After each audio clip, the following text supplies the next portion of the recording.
Girl, you're not doing this right now. No.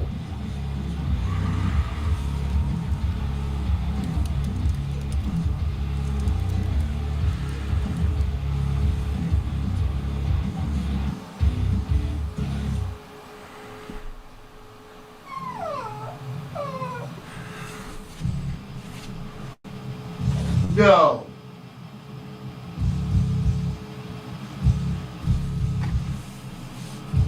Lay down.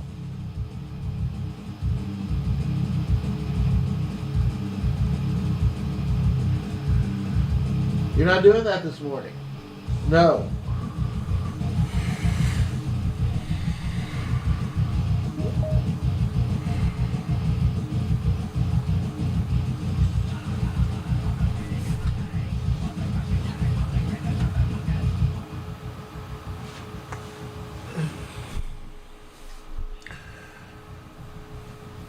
Good morning.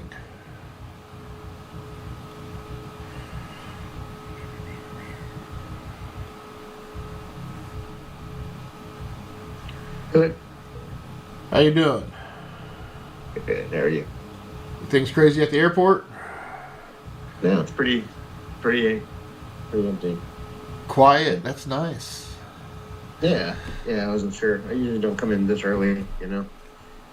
You never know. I mean, sometimes it's you go in there at 3 in the morning, 4 in the morning, thinking there's not going to be anybody there, and there's a rush. That's crazy. But Yeah. no. Well, I heard there was like a 3-hour drive to the airport yesterday. Like yesterday morning, the weather and stuff. So. Oh yeah, I could only imagine. Yeah. You know, luckily the kids didn't have to go to school yesterday, and it's typically a work from home day for me. So like I didn't have to go anywhere, but I needed to go to the grocery store, so I did have to do that. Should have went Monday. I knew the storm was coming, but I was like, they're always saying it's going to snow, and it never does. I know. But no. So where you headed to? Tampa. Was this for a conference or vacation? Yeah. It's like this marketing thing that I'm in. So like quarterly, they have a thing I go down to. Cool. And in person, yeah. Is that one of your main focuses right now, to get your name out there and to do more marketing? Yeah. So, and you know, this week, I guess we were really going to go through and really kind of plan out,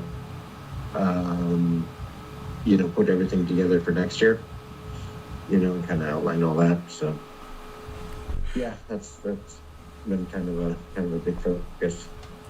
Yeah, you know, part of what I'm trying to do, like once we have the technology side, like I want to free myself up, because the creative tech stuff that I do, and obviously this video stuff that I'm doing, I want to be able to. I just like helping people. So,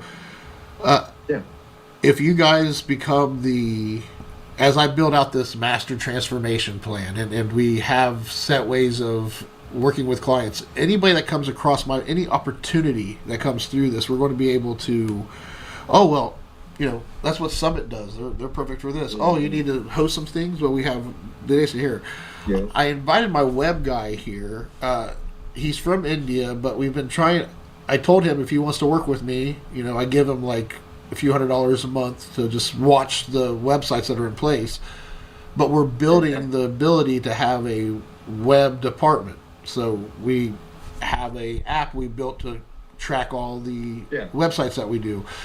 We use something called Manage WP to do the backups, and we have like a single pane of glass that uses Orion or something along those lines on the back end. More secure than Orion.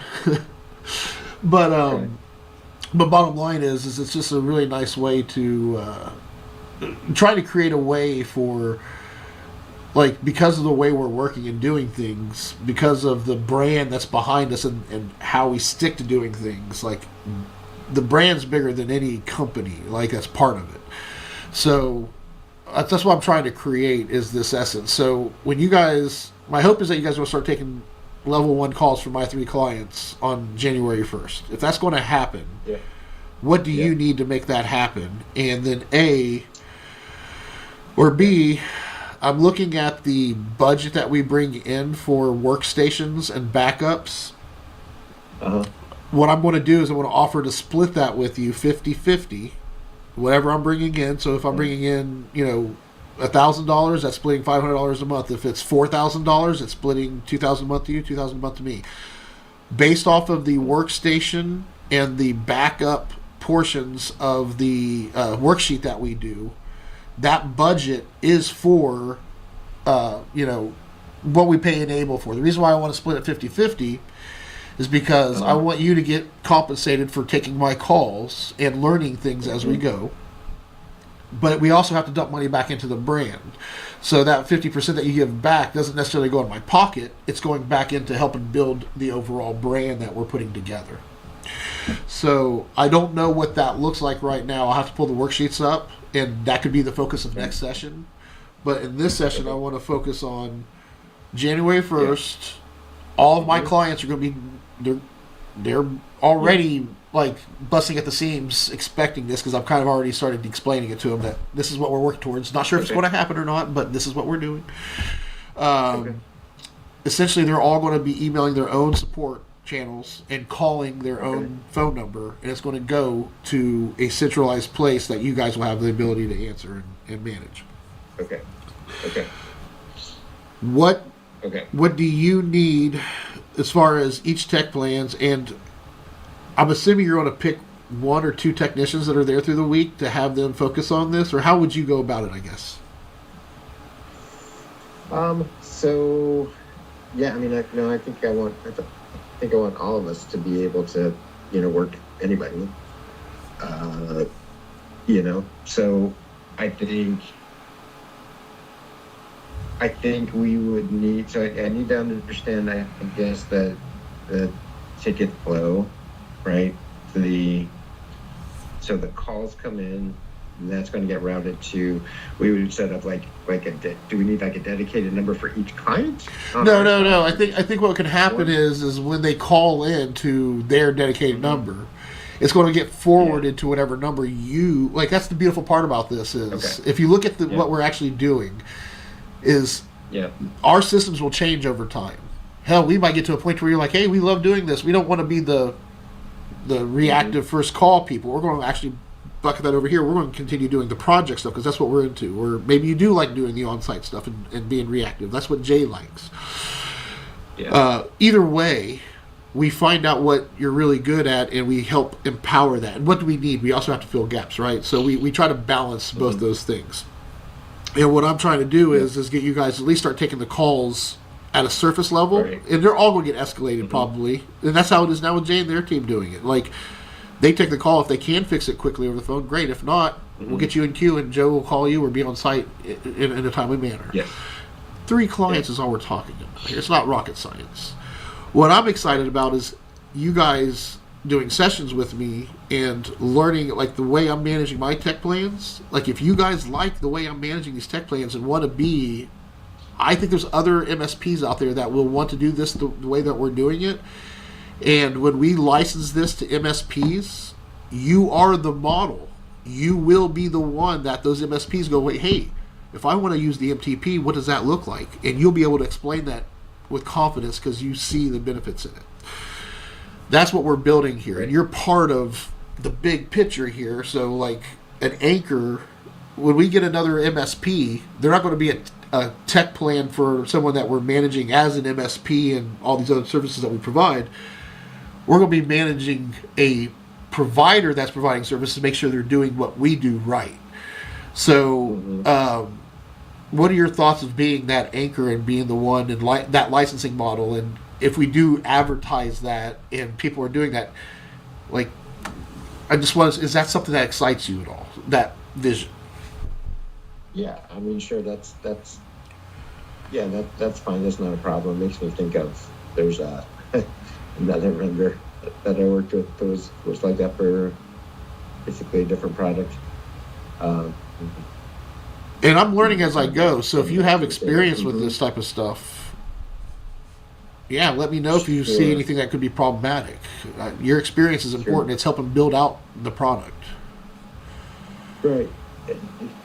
No, I mean, yeah, I get that. So like, kind of working out the bumps in the road so that they don't have to, you know. Correct. And that's correct. That's perfectly fine. No issue with that. In fact, what I really like Working through is that. the Johnny Ponytail that's out there doing it themselves and struggling because they're actually doing good, but they're like overwhelmed.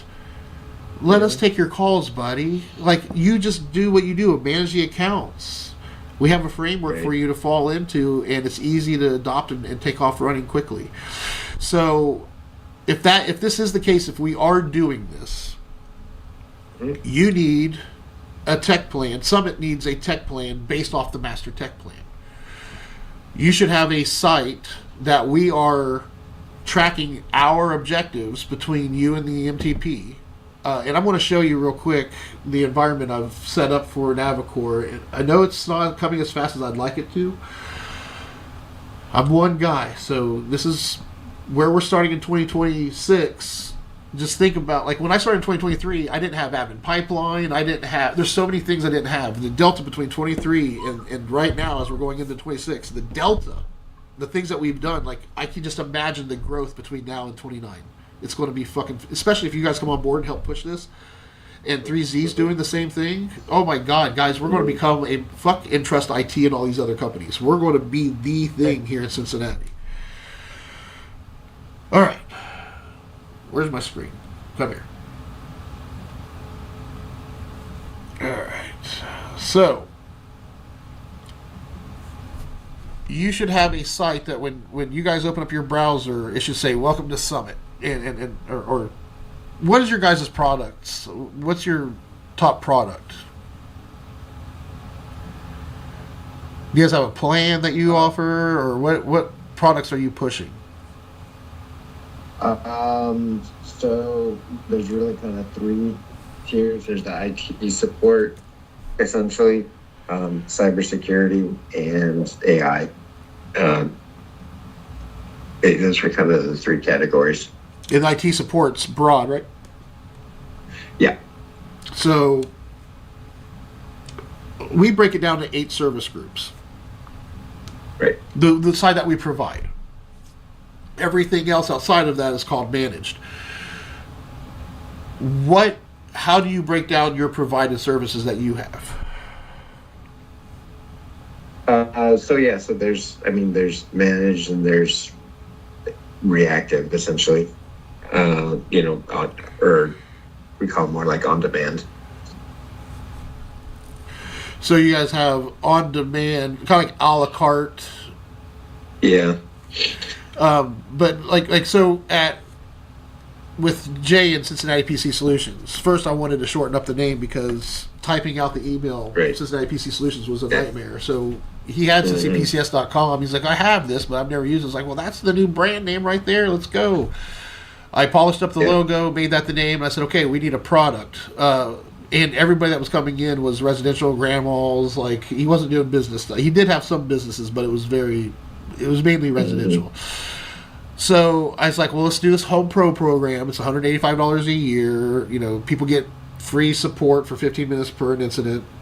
I just came up with a stupid package that I just came up with off the top of my head. And as people came in, we just started offering it. I made a little flyer for it. People started grabbing it. Then I came up with Soho Pro, which is small office, home office, which is a $250 a month subscription where they pay that. We offer them a few extra things. And then we got into the Business Pro, which was kind of like an a la carte. Like, you have to have the minimums. Like, you have to have the network security. You have to have this in place. But if you want to do Business Pro, you want the whole setup.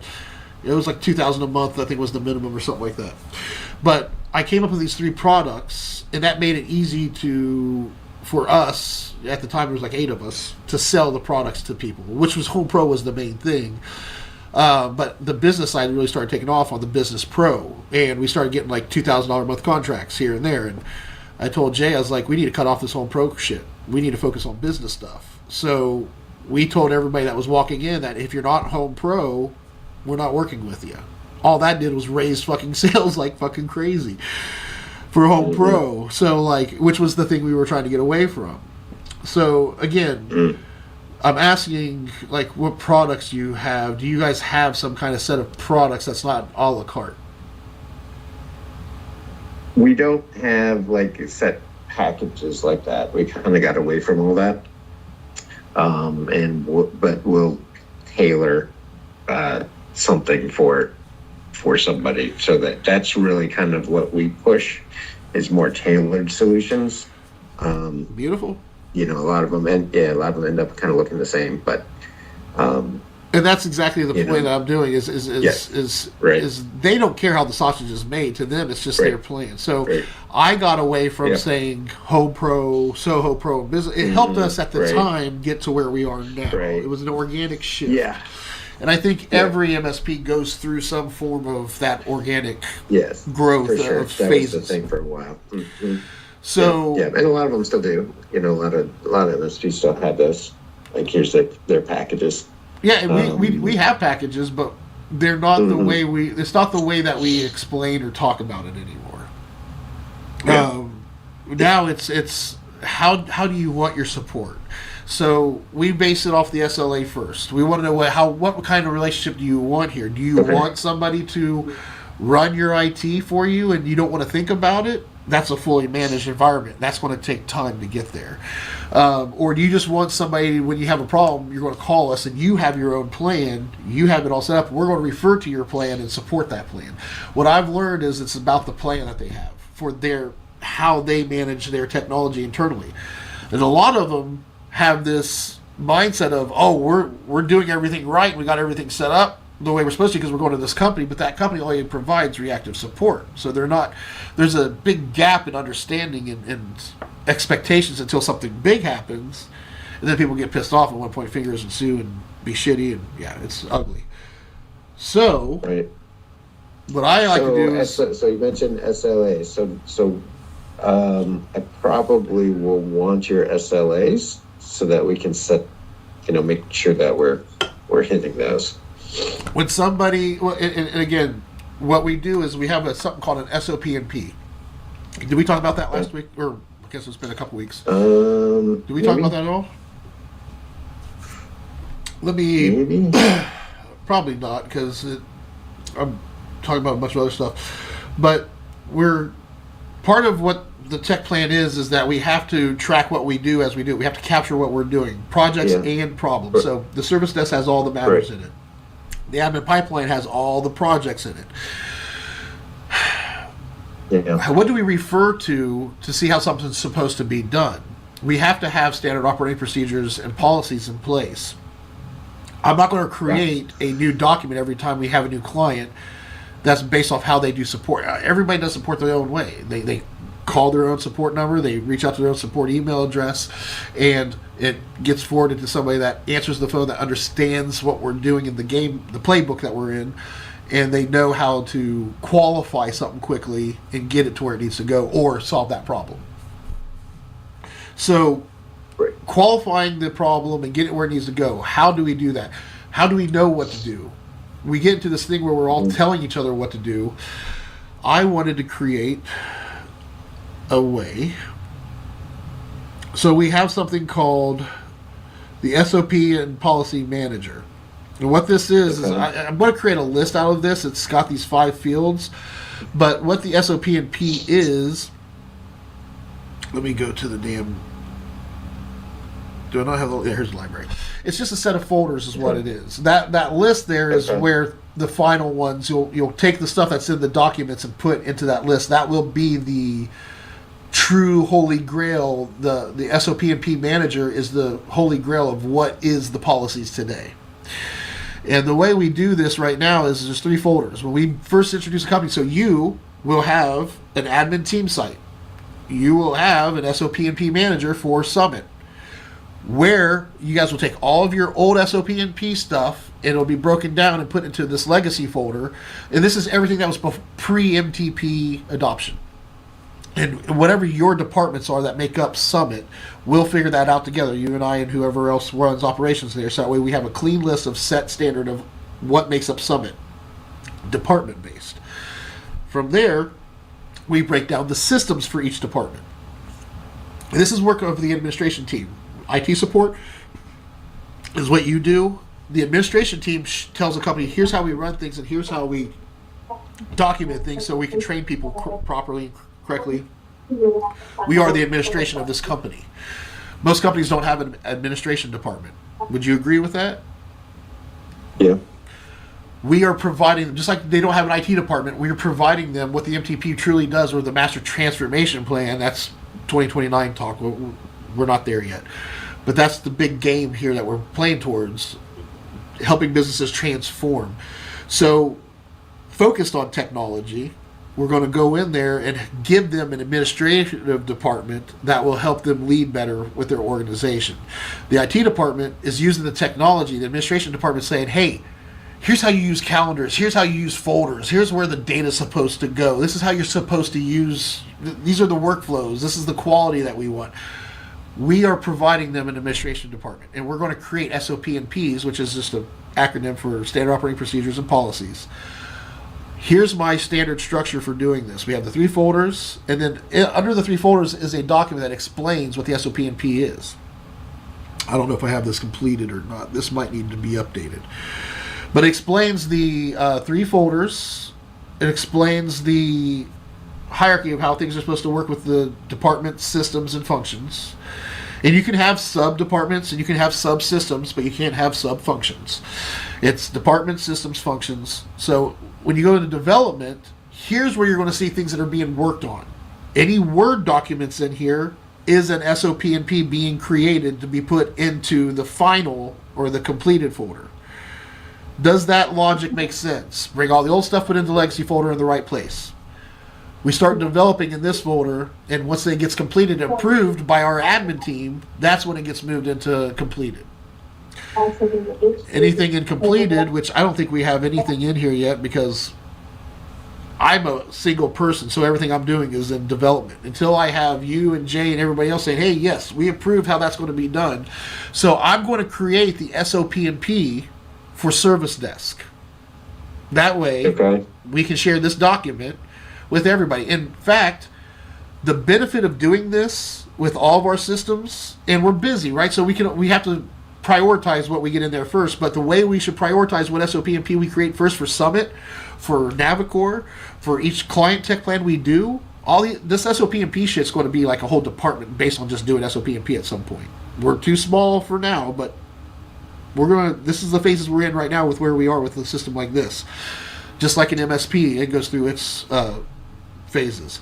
So under development, there is a template SOP and P right here. I shouldn't have any Word these should be put into the right folders. I was doing some cleanup.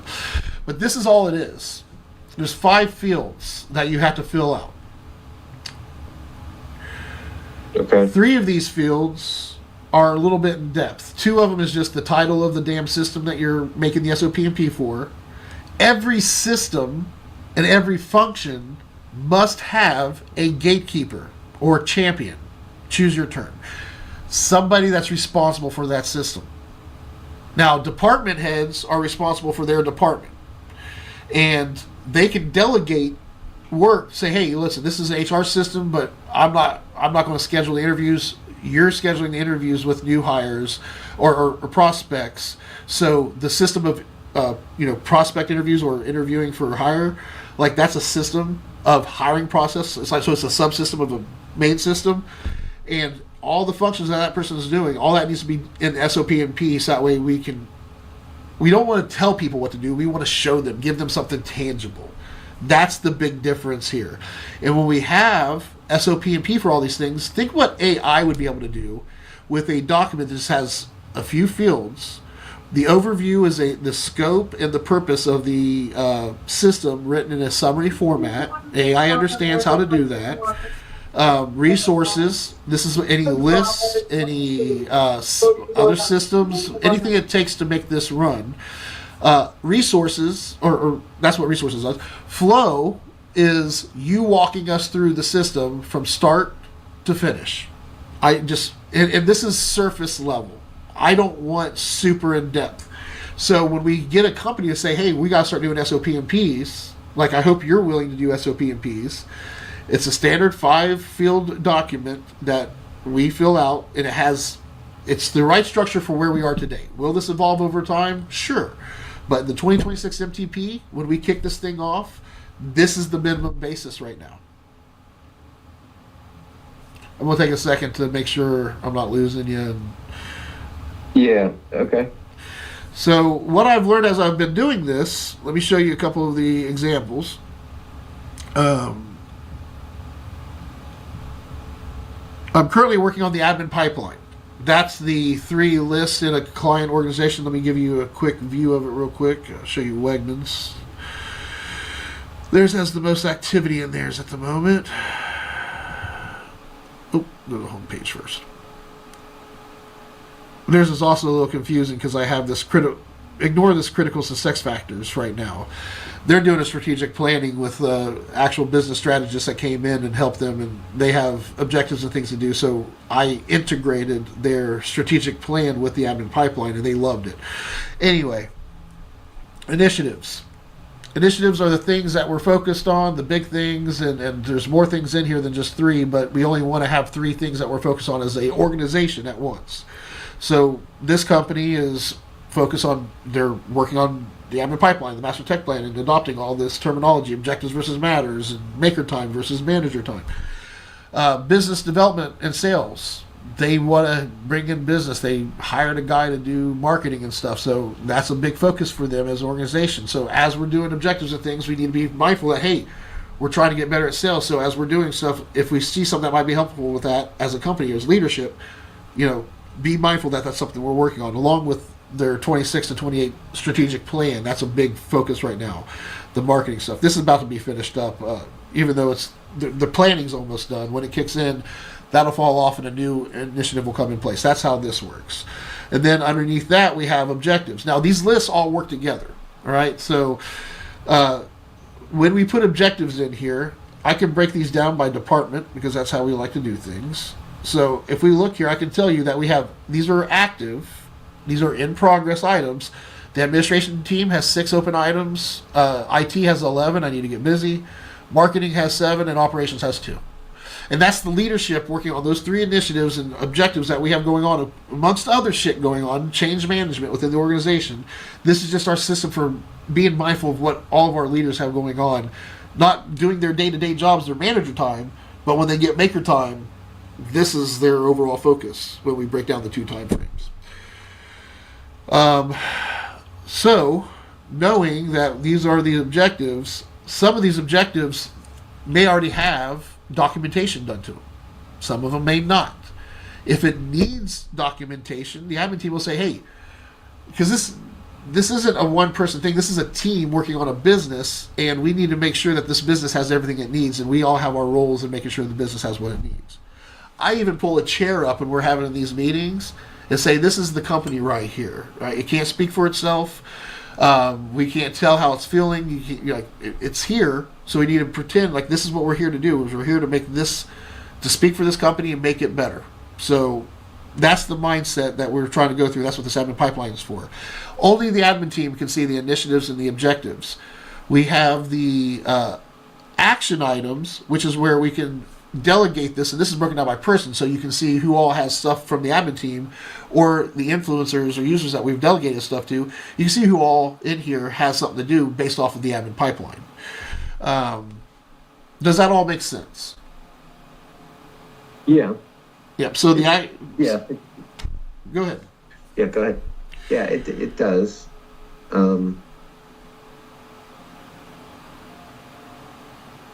The main thing I'm trying to get you to see here is that if you understand how we're doing things and you understand we have documentation on things, you should know what documentation you're going to need to answer calls. Every tech plan that I'm supporting right now has an LOB apps and services list. So if we go to, let's just pick a random client here. Let's go to Fisher. Yes. I need to clean up. So where do we find this? So you guys will have access, and I'll make sure there's a link on the RMM. So when they go to that client, they click on a link. It's going to take them to this. Take them to this page, Okay. and they'll be able to go to the tech plan at the top. Oh, this is the admin team. Hold on. Wrong team site. This is the team site. they'll go under tech plan, and underneath here, there's an LOB apps and services. Okay. So the LOB apps and services is essentially this list. I can give them a quick link to this. In fact, I could probably link on the RMM. I could put a link to each LOB apps and service for each client. That might be helpful. I'll see if I can't do that. But this opens up an app, and it lets everybody know that these are the apps that are business related. Okay. If they call you up and there's an app that's not on this list and they're saying it's business related, well, something's off Okay. here. It doesn't say not to support them. It just, we should let the Okay. account manager know that this happened, type of thing, and that this app, they're saying that this app is being used. I will get with them in the next admin session, and we will discuss that and lock it down and do proper training after the fact. That's what we do. That's the administration department. We're here to make sure everybody's aligned, that we're administering the people, their workforce, and the identity. Those three are aligned up. That's what our admin team does. We're training Okay. the company to do this. So, are you willing to adopt all of this with your workforce? That's the question. Do you see your guys having an LOB apps for their clients, like having a team site for their clients, and all, like being an anchor to the MTP? Isn't just supporting the clients of the MTP, it's also what are you going to adopt of the MTP for your operations. I'm not saying I want you to turn into the MTP, but I would love you to be using team sites with LOB apps and services apps and all the apps that we are developing. Not for all of your clients, but for the ones that you know that would be beneficial for them to have it. What about this do you think that you're willing to what are you willing to adopt, assuming it works out and there's no security issues? Well, so so we have a platform where we keep that stuff already.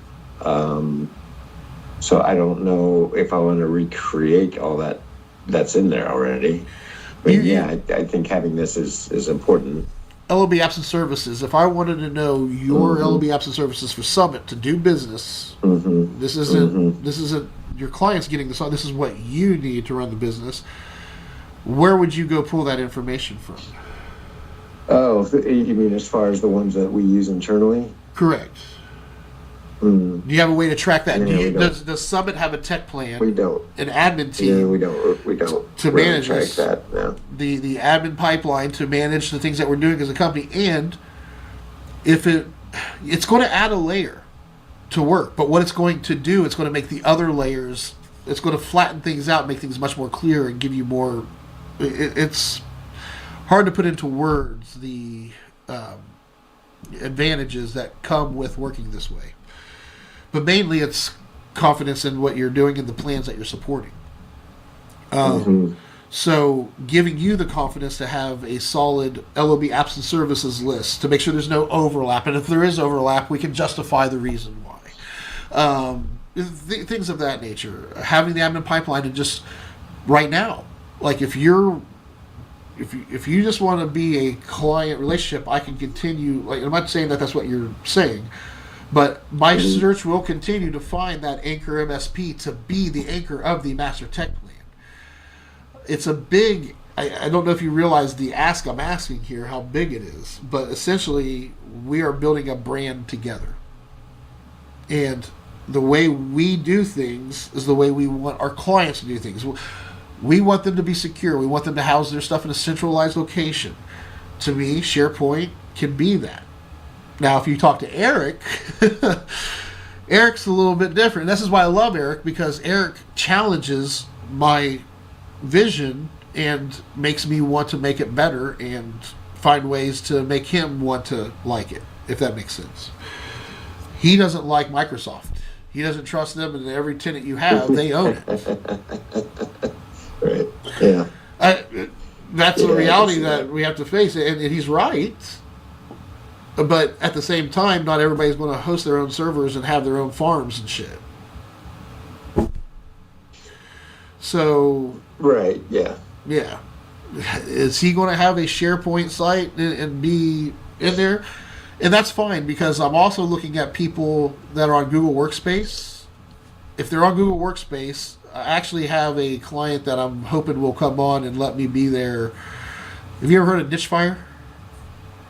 No. They're local, well, Kentucky, northern Kentucky.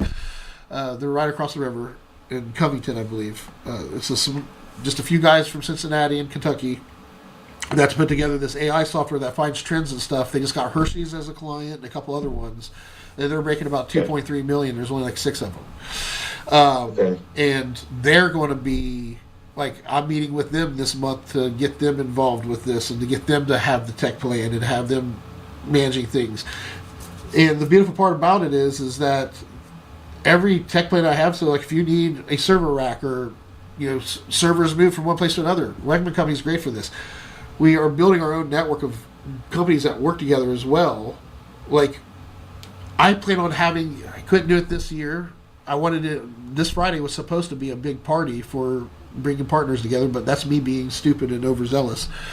But next year, damn it, we better be having a Christmas party and bringing all the gatekeepers, all the people that work with the Master Tech Plan, bringing all the gatekeepers together, and the partners, the anchor gatekeepers, you, Eric, and just bring everybody together, because what we're doing is we're basically learning how to do this better, to manage things better using our tech stack.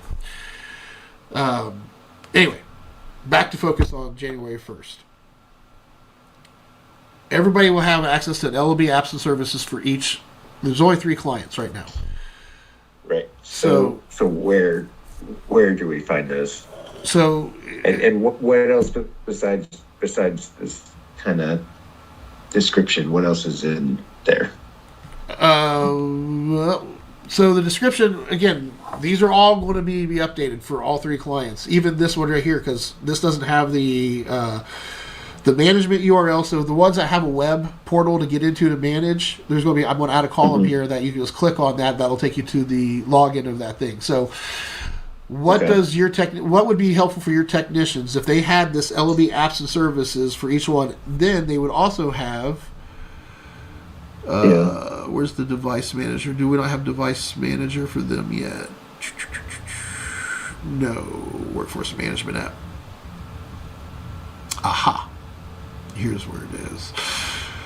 So this is early on. I got to upgrade these guys too, because we kind of combined their workforce management app and their device manager app into one app.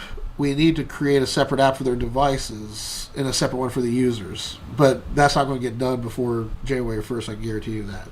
So some of this is going to be messy. So your guys are going to have to, I'm going to have to probably create some kind of document for each of the 3 clients, that like a cheat sheet, a digital cheat sheet that has links on it to get to the workforce management app and the devices they have.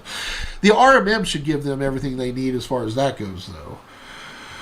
Which, do I have that open somewhere? Yeah. In fact, I wouldn't even say the RMM. I think they should be able to go to the PSA and get everything they need. So if they come here, then we go to AWA and Navicore. Those 2 are not going to be really something you guys worry, because I'm Navicore and AWA. They're just getting, Jay does their service desk. Right. Brandycore is going to be coming into this list as well. I would like your team. I'd like your team to understand the admin pipeline by you guys adopting it.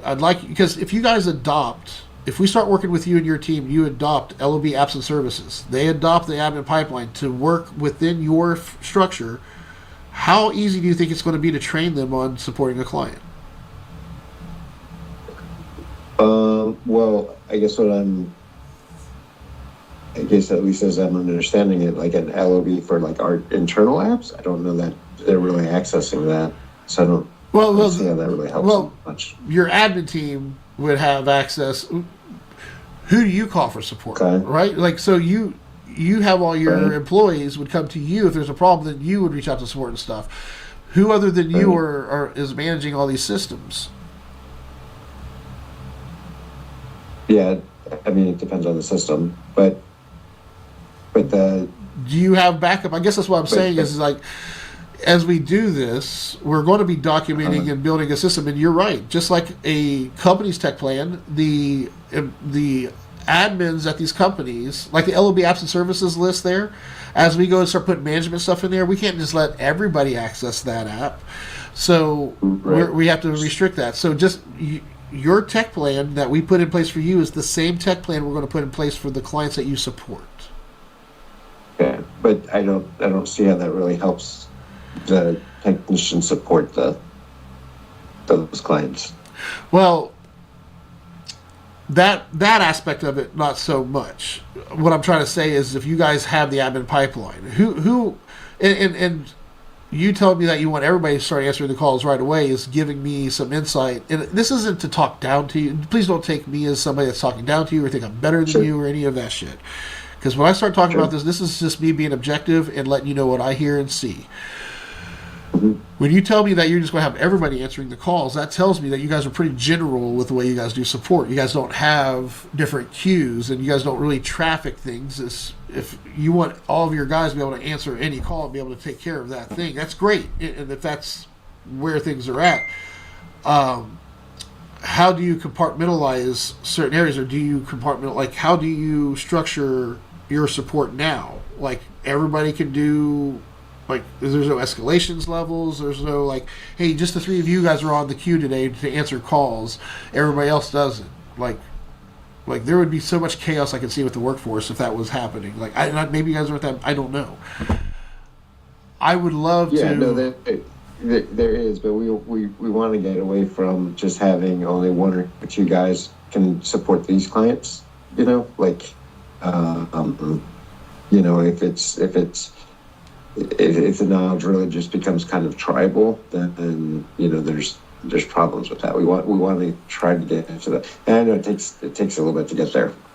Absolutely, and I get what you're saying. That tribal knowledge, when somebody becomes a person-dependent system, yeah, that's a problem. Yeah, right. Yes, so that's what we want to try to get away from. And a lot. That's what all this does. That's exactly what I'm trying to help you with. Exactly. That's right. So these SOPs are, instrumental in all that. But it has to come from a place, for me, to truly make your culture and your company, your brand, like, you're going to a marketing thing. Everything that we do, the real work comes from leadership, owning, like, the core systems at the top and managing things in a certain way, and then taking that down, because I guarantee if you expect it from your employees, but you're not managing things at that level up here, they're going to sense that. They're going to do what you do. If you're not managing things clearly and confidently up here, they're going to see that. They're going to get away with what they can, because that's survival. It's human instincts. We do it subconsciously without even thinking or intentionally doing it. So, right. I believe it's important. The work I'm bringing, I don't expect it's not going to happen overnight. Right, and I don't think that's happening by January 1st. I guess that's what. So here's what I'm asking. I'm asking you, and when you said all the guys, that means we're going to be training everybody. That's where things get scary for me, because it'd be easier to have like a couple of your guys set up for this, enough to cover the from 8 a.m. to 6 p.m. And those are the hours currently. We can change those coming January 1st, because everything can be changed. It's a new tech plan cycle. It's 2026, so we're able to lock it in. The clients may not like everything we do, but they know that once we lock it in, it's locked in. We've done it for the last 2 iterations, and they know how we went through the pain of those 3 clients going through that anyway. If you have somebody that's really, what I'm asking for is an operator, and it's really going to be super easy money for you guys. What I want is for you guys to see the value in the structure that it brings, and that by training 2 guys on this, and then for them to really get it and start implementing that within Summit, what you're essentially going to be doing is the way we do things for Summit is the way we do things for each tech plan. It just makes training seamless. And you don't have to, when you train somebody, a new technician, on how we manage matters for a client and show them here's how each tech plan is set up, they're off to the races, because we approached it in a way that we went through the growing pains, so that way that MSP didn't have to, right? That same concept. I may have lost you there. I'm sorry. I'm throwing. Well, I just fast yeah, I just conversation. don't I don't see how we do that and get to being able to support these here on January 1st. Like I don't. So right now, January 1st, if calls start going to you guys, users Yeah. are going to be trained and told that this is for IT support things like, the SOP&P will Okay. clearly define what those things are. Because the same So where? SOP&P that you guys will use for training on is the same one, the Yeah. same SOP&P that's getting put in front of the clients to say, hey, this is how support works. Right. So where are those? All right. Where? So going back to it again, I got to get them done. This is the admin pipeline one, and I don't have it completely done yet. Well, the flow's in here, but this is what one looks like filled out. And let me go back here. We're creating them right. This concept came up in Q3 of this year, and I'm just now getting to the point where I'm getting them documented and created. So I know this was needed. Okay. This is my approach to this problem right here, and I've been testing it with a couple of my clients as far as having.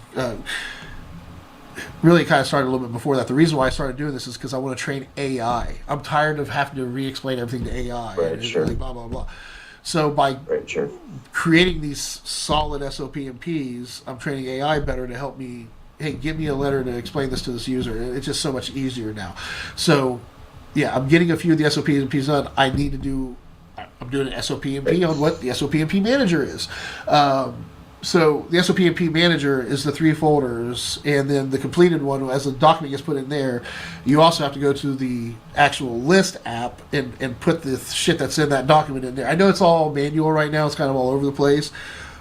It makes sense, and we'll be able to automate it once. If we get it working and it actually makes sense and we get all the bugs kicked out of it as far as the workflow goes, we can automate everything after that. Trying to automate it now without knowing what the true thing is yet, that automation comes after for me. I figure out get it quality, get the results that I want consistently, and then I look at it, how can we automate this and make it simpler? That is usually what goes much quicker than trying to figure out how to automate something quickly and then put it together. Good luck with that. Right. So say somebody from okay, so say someone from Wegman were to call today and say I answered that call. It's a user who needs help with They can't print. something. They can't print. They can't print. So my first step is where's my first? At first, I'm going to the line of business So list. we need to have a device. I would say the device manager should have all the devices listed in it. Now, this client's device manager does not. Okay. This client does not have a device manager, so I need to have a device manager for each client that has all of the assets in it, along with their IP addresses and everything, for support to understand what all devices are in the environment. So, a device manager app in SharePoint. Okay, and so then there would be a link there to get to the RMM where we could remote control or something. Yeah, so as far as the technicians go, I want them all to have access to. They'll all get access to our environment. And we started creating, the last time we met, I don't know if you remember, we started creating this page.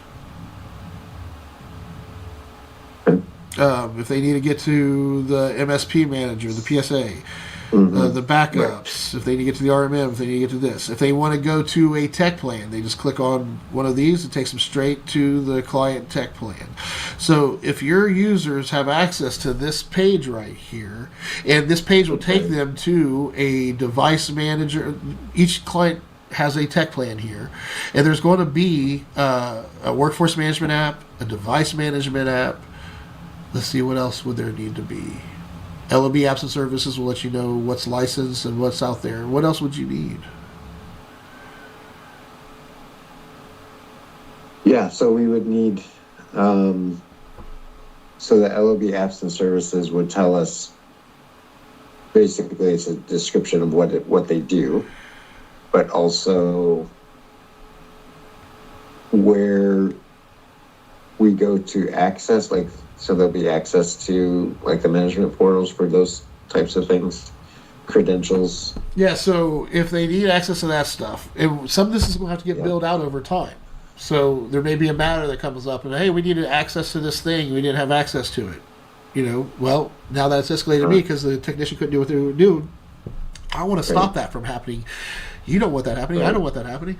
So as those things arise, we need to have your technicians understand that they have access to every tech plan. And this is me testing this out because I don't know what this will look like yet. And this is why I think it's important for us to work with one of your guys, because we have 2 profiles for each client. Right now, there's definitely the admin is already there. But if we do this technician idea that we were talking about, I did it for AP Schweitzer. So this is a technician's profile. They would be able to access this. AP Schweitzer calls, I answer. Somebody can't print. I can hold this page up. You should be able to. If somebody calls and they can't print, I would think, hey, is this printer, connected, or is this a network printer? If they can't answer that question, you can remote on their computer and take a look and see for yourself the printer that they're trying to print to. It'll give you an idea of where to go from there. I would do that by logging into Enable. Correct. So if you're at the service desk, launch the remote. You'd be here, and you'd have to come up here to the RMM, and this would take them straight to. And I don't know if they would need a crash course. I'm not a big fan of the default view here. I like to see everything. Wish I could make this like the default view. You probably can. I just haven't had time to mess with it enough. Yeah, and I don't know what all this red shit is. I probably need to get in here and do some maintenance.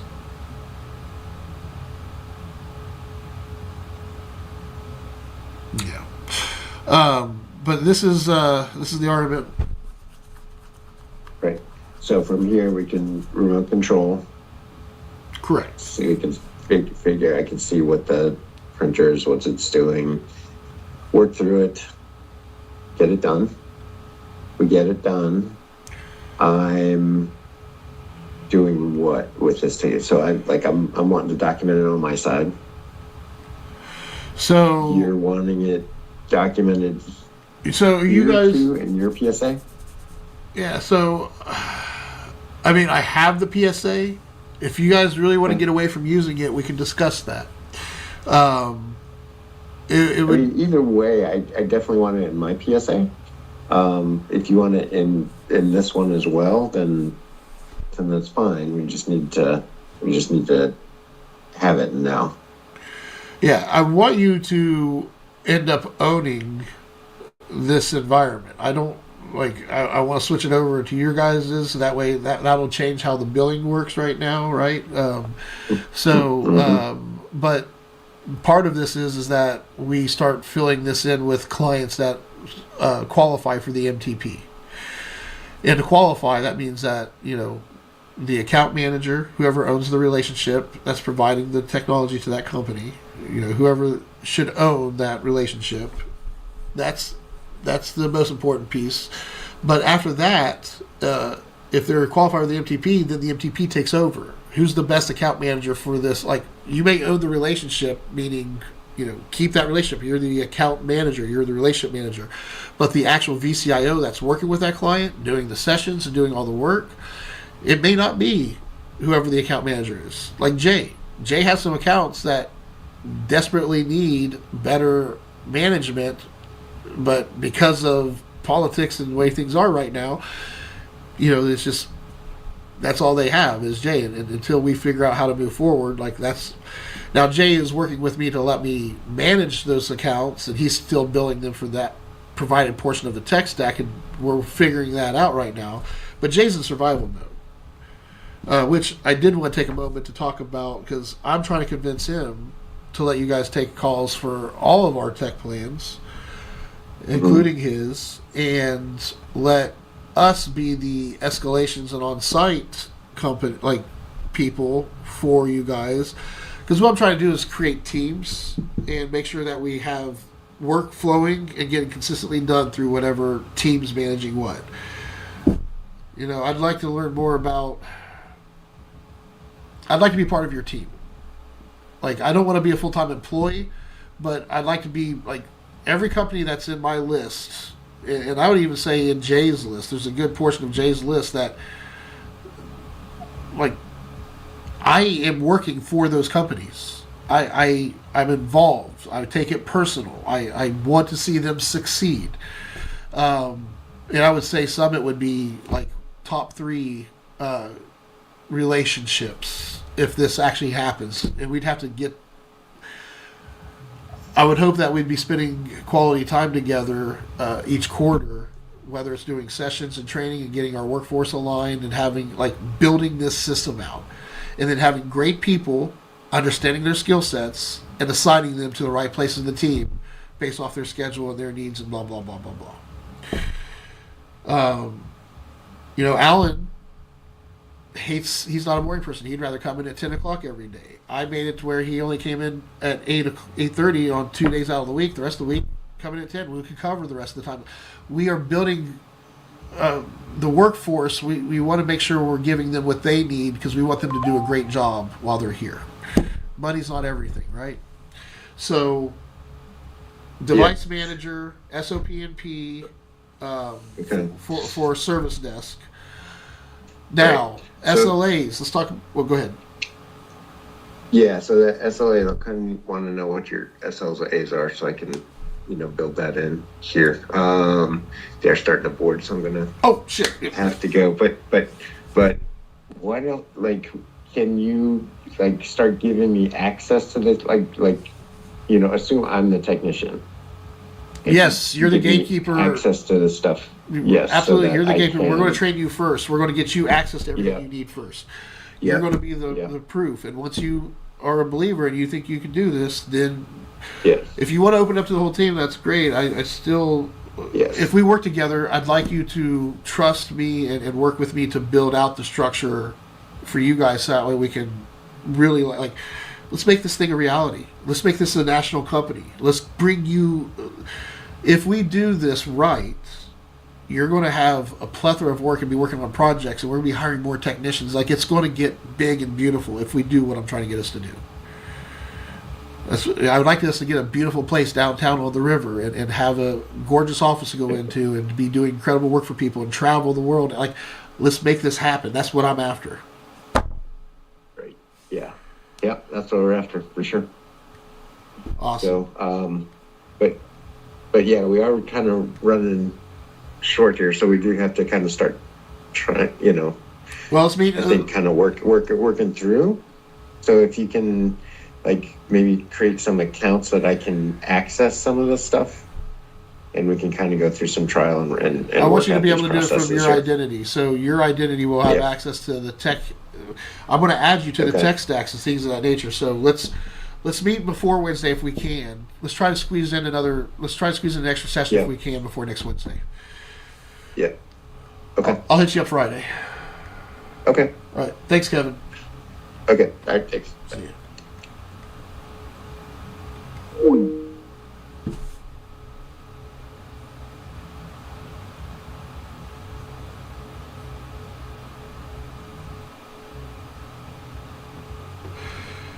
Hey, my Miller.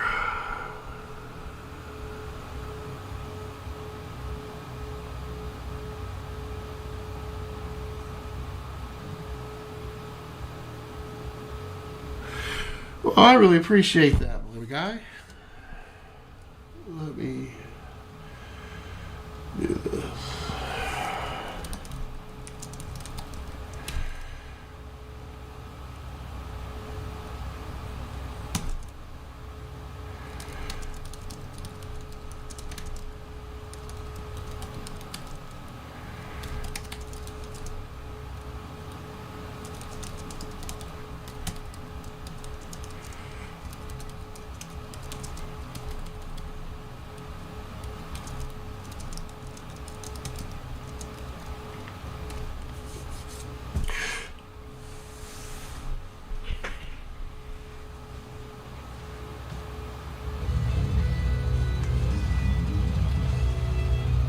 What do you think, Winston?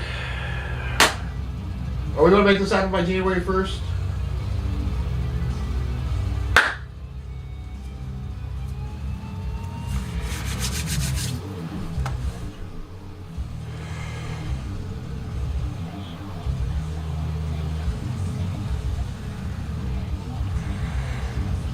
All right.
Yo, what's up, chat?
Well, that's what she said.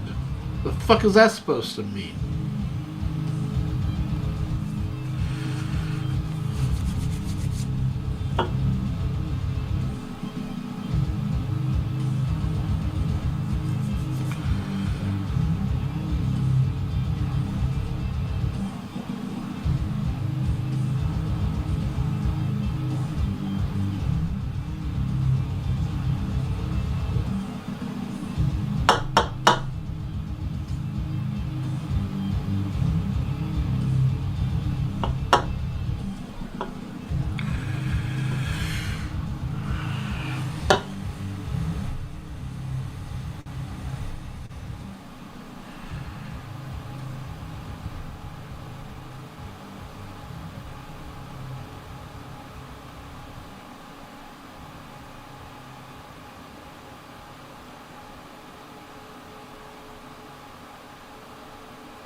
Good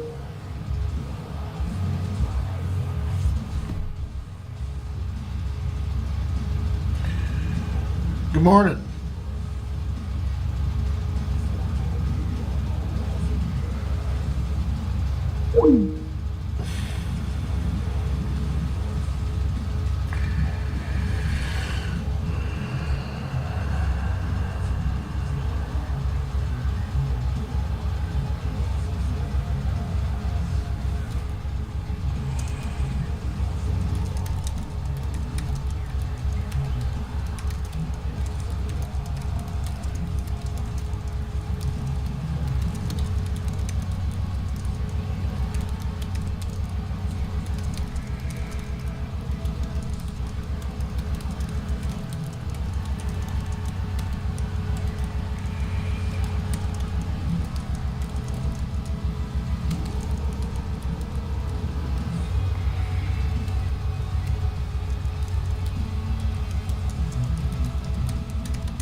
Yes, sir. Well, I'm sorry, I just saw your text. What you got? My text. You said you have another issue. Call you when I get a chance. That was like yesterday or 2 days ago text. That was Monday. Oh shit! Yeah, I thought I said today. It says Monday. God. Okay. Have a great day. No problem. Yep. Talk soon. Bye. Bye.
Hi everyone, my name is Sagar Gohil and I'm an engineer with Azure Identity Chat team.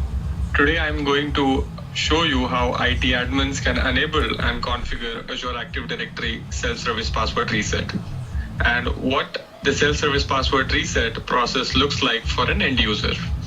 This feature will allow users to reset their password if they have lost or forgotten their password and are unable to directory free and password write back. We require Azure Active Directory Premium P1 or a P2 license.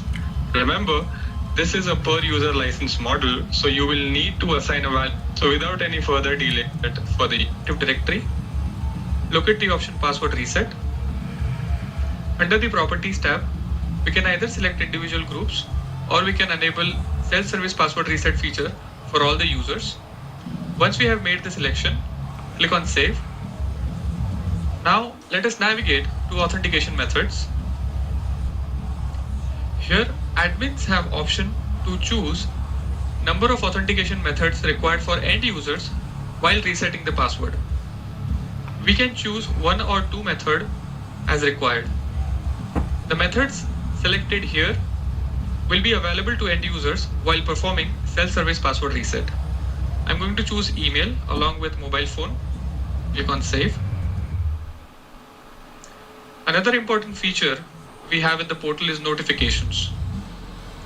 Here we can configure if you'd like to notify the users or the admins if the password for the user accounts were reset.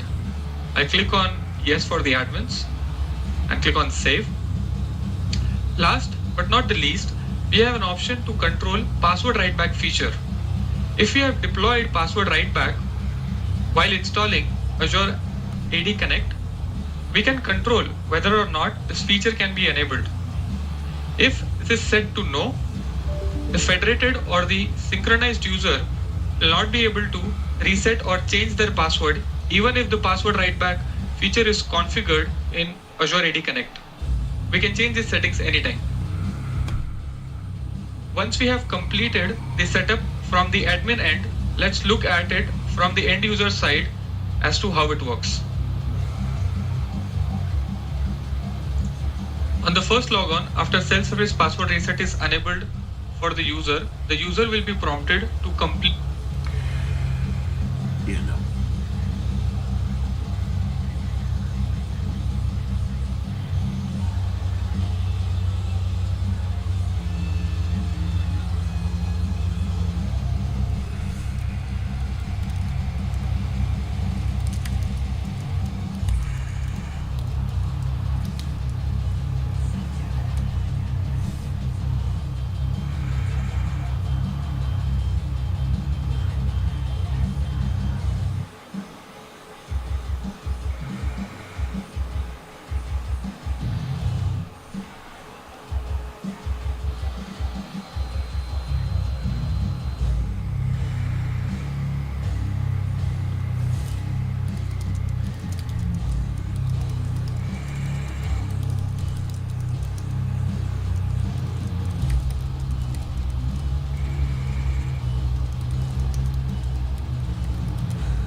Morning. Good morning. So, give me a second here.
Are you going to say anything?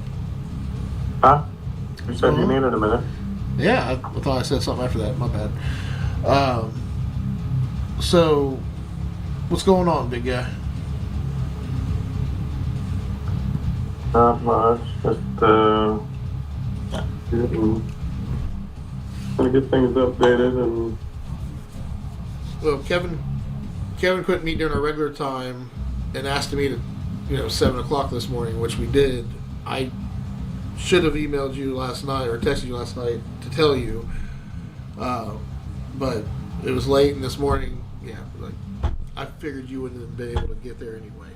But it is in the. I don't know if you know how to access it, but we're gonna go over that here in a minute. Let me get a new drink. I'm gonna show you everything. Are you distraction free, or can you be distraction free for the next 30 minutes? yep. All right, get situated. I'm gonna use the restroom, grab a drink. I'll be back.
All right. How was your trip? How was your holiday?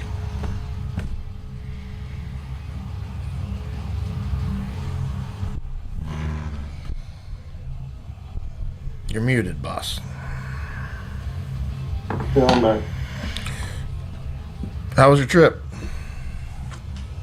Yeah. A little bit too long. Is it actually warm down there right now? Yeah, it was 70s, high 70s all week. Is anybody going to be down there on Christmas? Yep. Need to find something to do. All right. So yeah, I had a session with Kevin. I told him I want January 1st. The 3 tech plans that I'm managing are going to be routed to his service desk. And if that's doable, let's make that happen. And Between now and then, wherever it falls is where it falls. I'm going to take the budget from workstations and backups of the worksheets. We're going to split that up between Summit and the tech plans. You guys should not be getting any more calls. Now, with that being said, what is your plan? Because is it just the 3 tech plans going over there, or do we want to do all of them? Are you wanting to get calls off your plate as well? Or what's your plan? What's your move here? We are going to reach out in the next, hopefully 3 days, with every gatekeeper, let them know that our rates are going up to $75 a workstation, and we're shifting back their Microsoft bill to them. And it'll increase revenue, and in that $75, that'll cover on-site.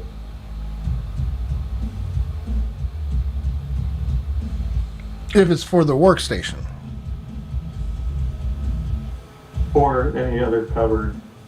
I mean, if it's network, if they're paying for network, then network's covered. If they're paying for cameras, then cameras are covered. So essentially what you're doing is whatever is within the budget for their provided services will be covered under that budget. If it's outside of the provided, you'll bill for it. Right. I mean, it's the MTP is very practical, and it gives you a way to explain things clearly. But, you know, without the MTP, if you're just, you know, there's a difference between having the structure that multiple people will understand and can use versus all I did was explain to you in MTP language of what you're doing. I mean, if I would have had this built 15 years ago, we'd be so much further by now. But I didn't. Here we are. Here we go. Now, Cincy PCS has a tech plan. Does that tech plan want to be managed by the MTP framework? And are you part of the Navicore family, or are you an independent provider? How do you want to move forward?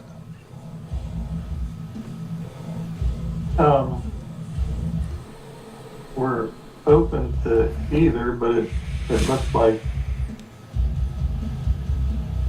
you guys might be heading towards Summit.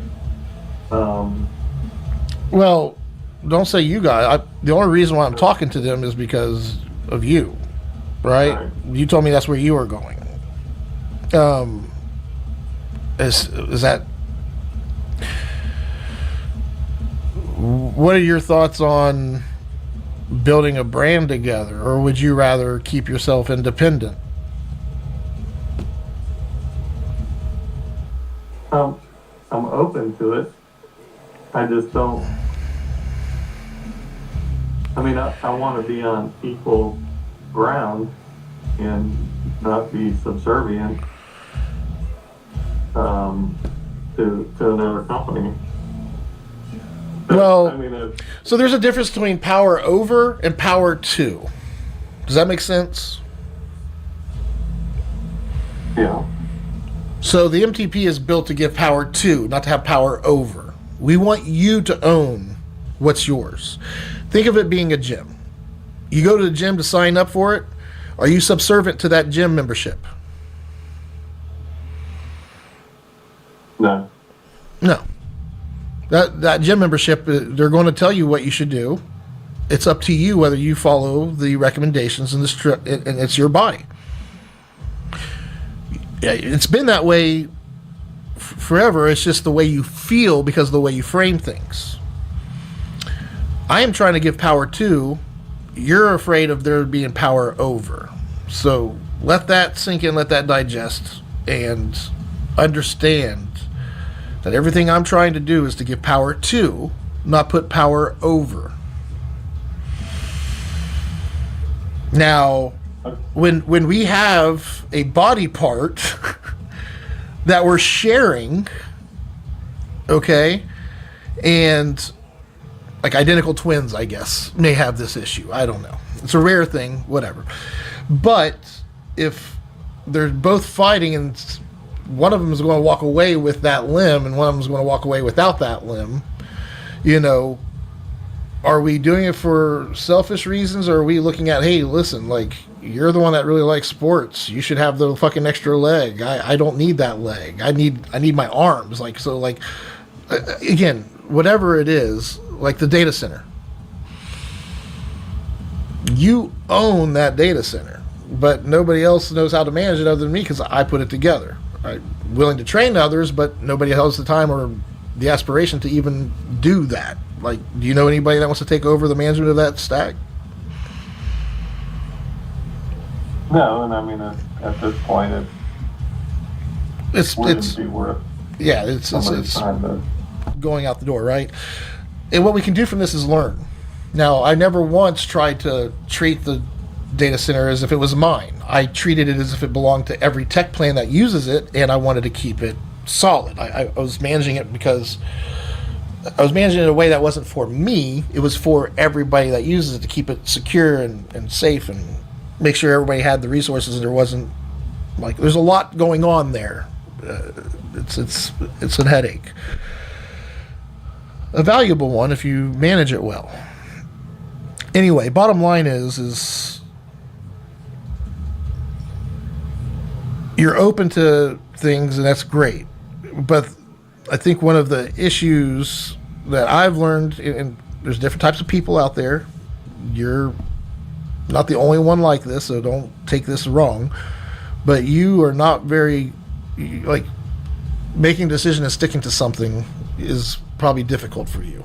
At least it feels that way. Maybe that's all on me and the way I am. I don't know. But making a decision and taking a path and being confident in that just seems like it's not something I've had a lot of experience with you with.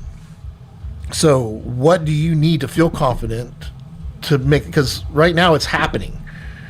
If you're open to it to where it falls on your lap and things just go your way, great. But what I see happening right now is it just doesn't feel like it's going the way either of us want it to go.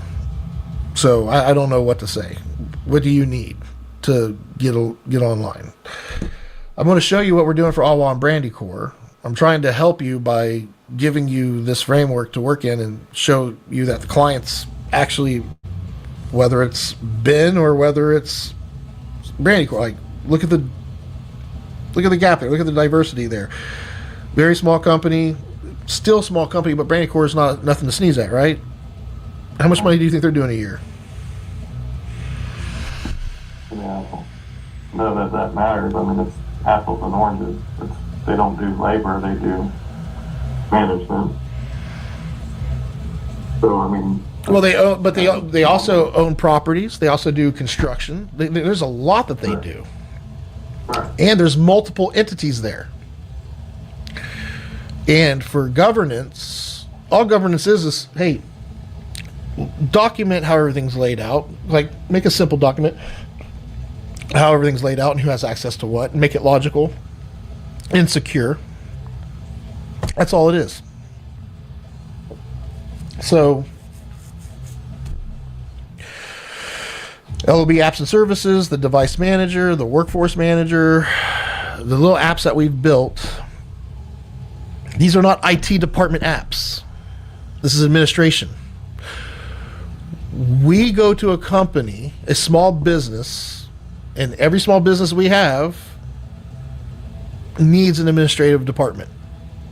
Administration are the ones that keep things aligned, organized, and provide the direction of the company. Like, they're the administration. They're the ones with the vision. They're the ones taking the company somewhere. They're the ones making sure everybody knows what's supposed to do and where things are supposed to go. Companies don't have an IT department, nor do they have an administrative department. The master tech plan currently, in order to provide an IT department to a company, you have to have an administration department, so that way we know how the fuck to set up your tech plan. If you don't have an administrative department, well, guess what? We're going to give you one. That's if they see the value in it and are willing to pay for it. So we give them an admin team site. We give them an admin pipeline to work from. And we have an admin team that has bylaws on how we work as a team to ensure the company's moving in the right direction.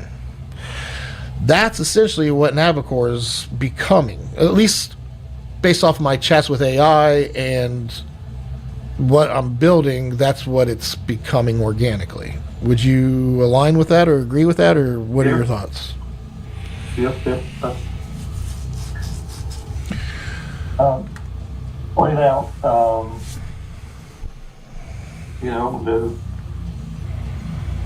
the issues are going to be scale.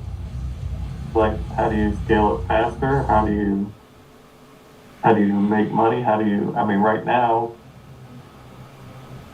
is Brandy Corp going to continue?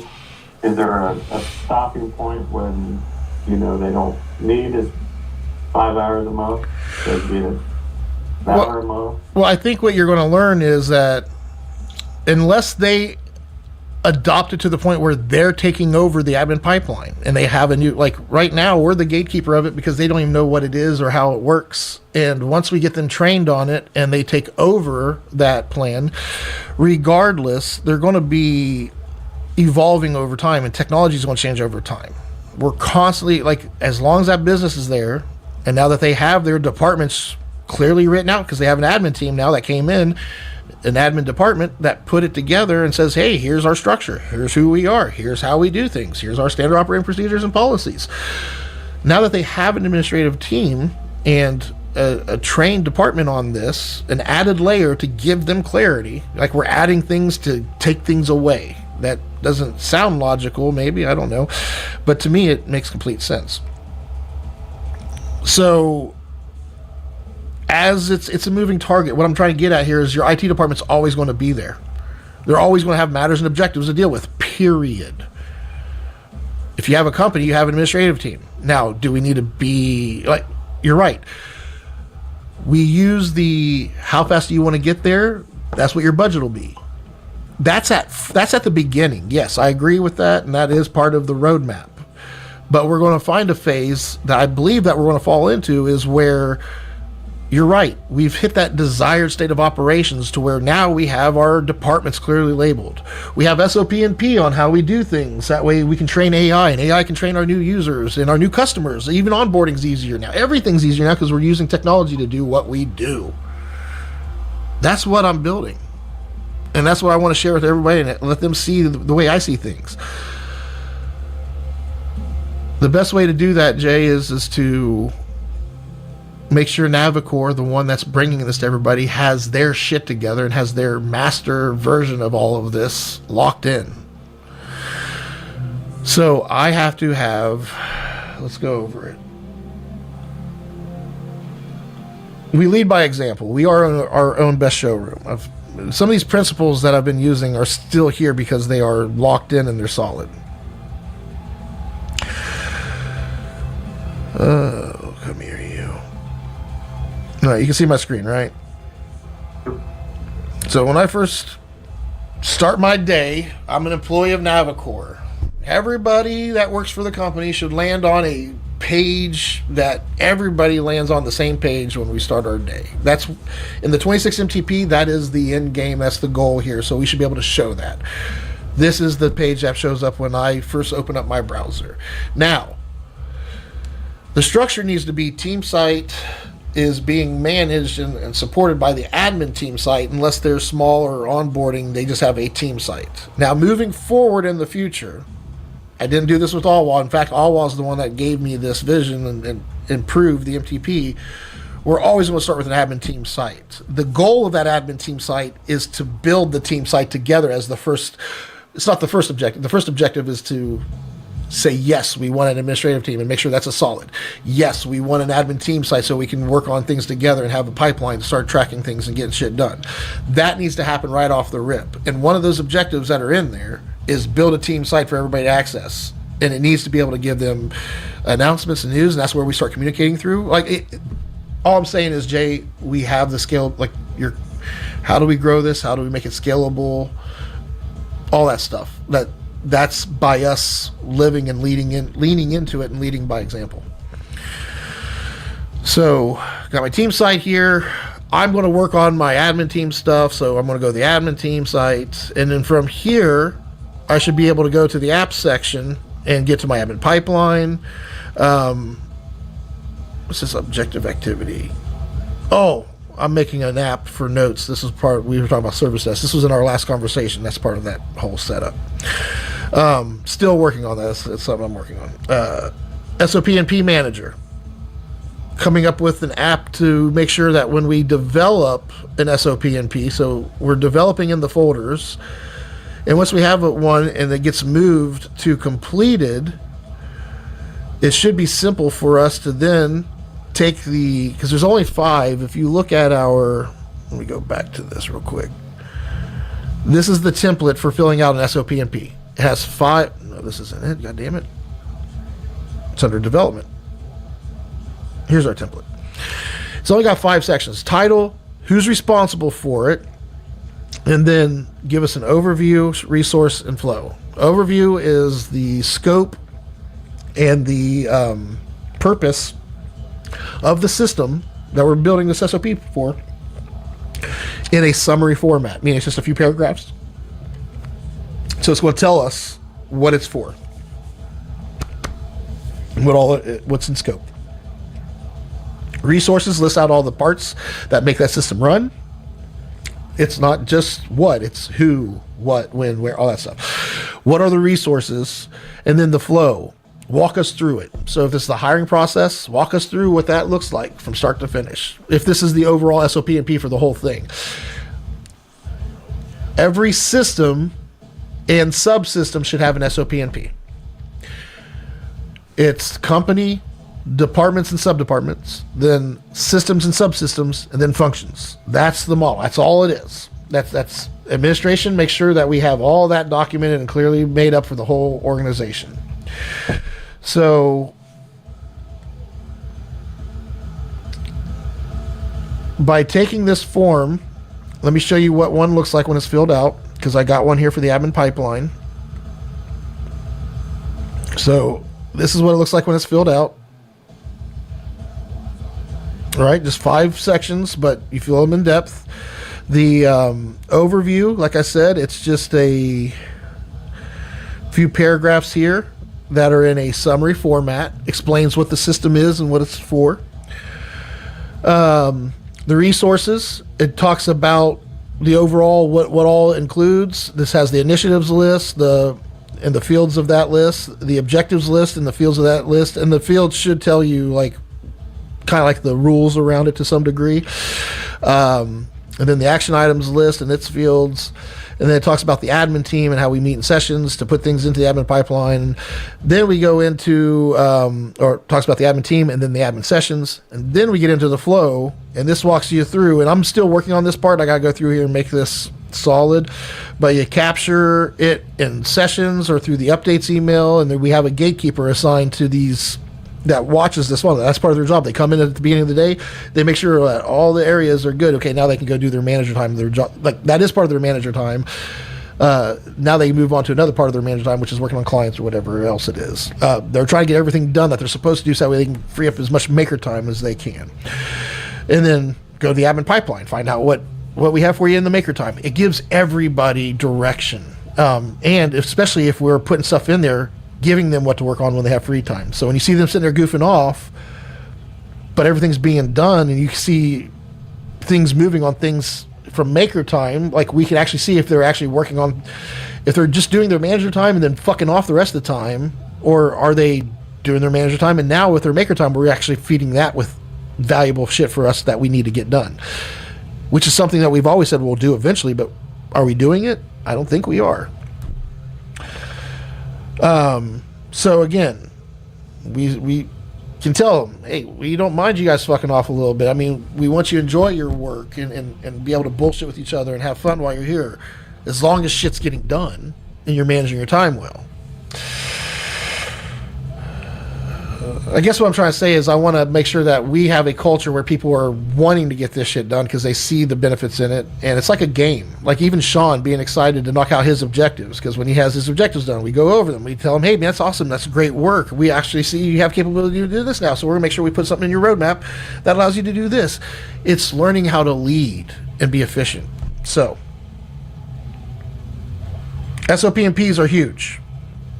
It's like a big component of this, and that's what I'm putting a lot of my time into right now, is getting these SOP and Ps done, because Wegman Company is adopting these. Another thing I'm working on right now, Jay, that's on the admin pipeline and SOP and P side. Any questions on any of that before I move into the sessions? Nope. All right. For sessions, this is going to be under the account management team.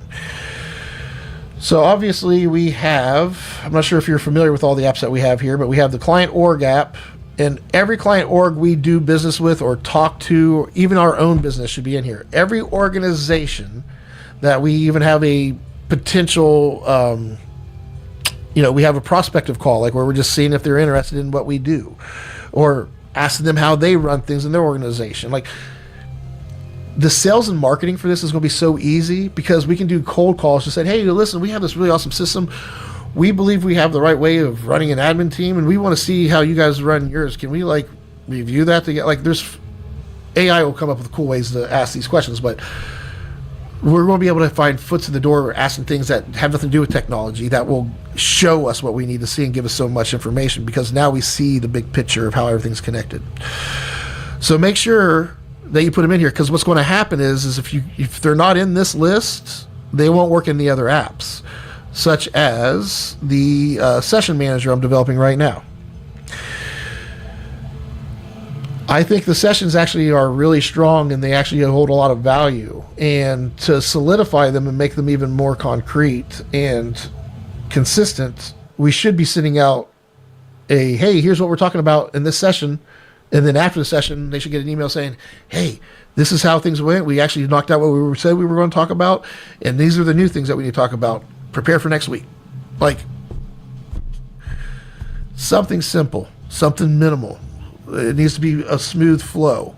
So on Mondays, part of my job is to come in here and fill this out before the session starts. Now, the way we do that is I created a view here under upcoming that gives us everything that's now moving forward. So I don't want to see all the past. I just want to see what's coming up next. And this shows me all the sessions that I have in here so far for what's coming up next.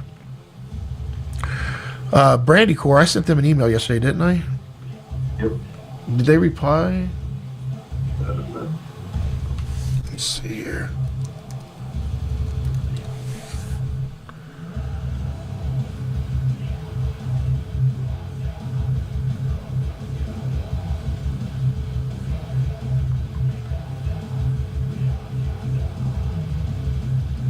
Yeah, I'm assuming that's going to be a no, seeing how it's 10 o'clock and it's supposed to start in an hour, but I'm going to call them real quick just to make sure.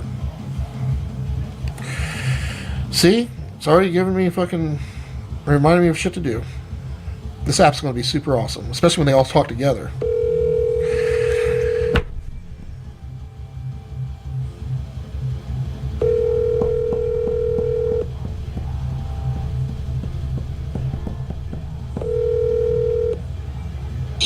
Hey, Joseph. Morning, Matt. Hey, I know it was late notice last night, but did you see my email? Yeah, I did see that. To be honest, I was going to talk to Kate about it, and I haven't had a chance yet this morning. I can't do it today. I got so much other stuff going on. Awesome. But I don't know if she's able to or not. Yeah, and you and I aligned on not making her gatekeeper yet. That's something for us to strive towards, right?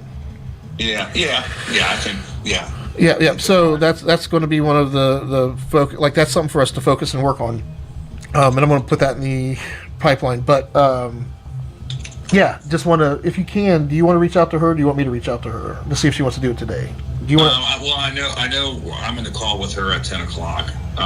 So I know we'll be, but after the meeting, after that call, I'll talk to her and tell her to get back to you. Yeah, just text me, let me know. Either way, I'm open for it. I just know that it totally hit me when she was like, "What are you talking about?" I'm like, "Oh shit, she wasn't here for the first handful." Yeah. So. And I don't even know if I don't know how much we went over objectives versus matters and how important it is to qualify work coming in, but like those first few sessions, like, she needs catch up. So that's all this is. That's all I was reaching out for, is if she wants to catch up. If not, no harm. We'll see you next week. Okay, sounds good. Thanks, Matt. Have a good day. All right, you too. Let's see. All right. So, yeah, not sure if this one's going to happen. But after that, this one, actually, I should probably make it real, make it align with what it's supposed to. Come on, you.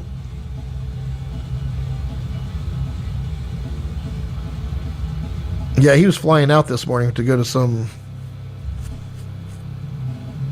convention or some shit.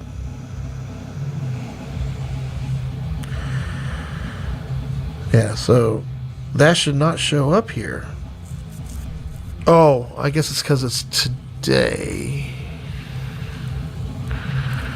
Yeah, anything today will show up. I wonder if I can make it down to time. I'll have to ask GPT. Anyway, I'm sure you can. I just don't know if I want to do all that coding. The reason is because I want to see them in order, and I want them to only show me what, like, I want to see what my next one is when I look at this upcoming view. Oh, well, I guess I did it backwards. Yeah, that's right. Okay. So after that one, we have Brandy Core, which might be at 11. If not, this will get moved to the next one. And I'm manually putting these in here as I go. So, like Monday, add the date and time. I'll look at the previous ones, and I've brought over all the transcripts and AI notes from each one here. See that? Yep. Now, how can this be useful? If I export this to a CSV and dump this into AI, and let's do that first. Let's kick it out to my desktop. I need to clean my desktop up. It's time to purge. Alright, if I come in here and I go to my Navicore Tech Plan, start a new conversation, go in here and grab my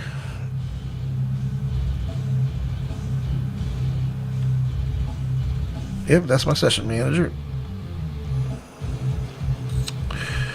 Now, if I narrowed it down and did a filter and then send it just the client I want to talk about, it'd be more, but I just dump the whole thing in there. I'll see what it says. For Brandy Core's next session, what should we discuss based off the session manager upload?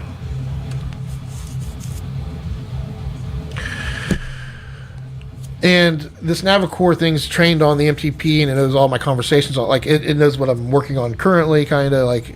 And again, remember, keep everything surface level. If you want to get deep with something, don't expect AI. Like, you really have to be there with AI to go deep into things. But surface level, it's great, especially with where we are with the documentation of today.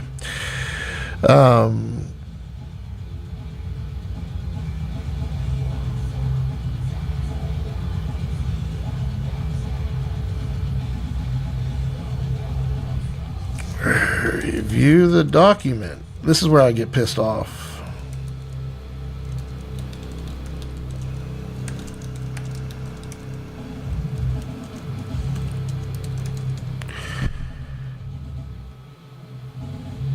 Now remember, if we have, like, I'm getting it filled out and I'm starting to do it, but it's just one person doing it right now. If everybody wants to get the benefit of the MTP apps that we're building, it can't be one person putting everything. Like, we all have to be using it in order for it to, like, I I can't be the only one using these systems and putting stuff in here to get the benefits of it, if that makes sense.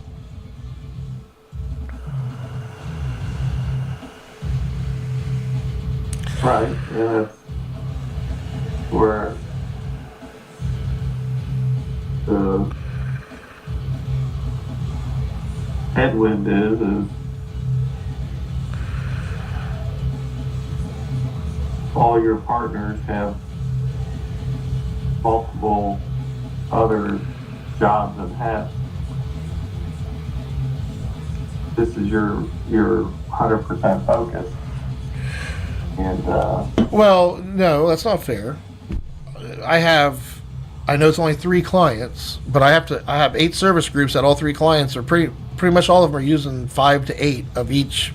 That's 15 to 20 service items across 3 businesses that I have to manage and keep up to date. Phone systems, I am doing. I know it's only 3 clients, but I'm doing all that on top of this, if that makes sense. Like it, I guess it's not. I don't like, and I get what you're trying to say, and you're right, because I'm in it. I'm the one developing it, and this is what I spend most of my time on, my maker time.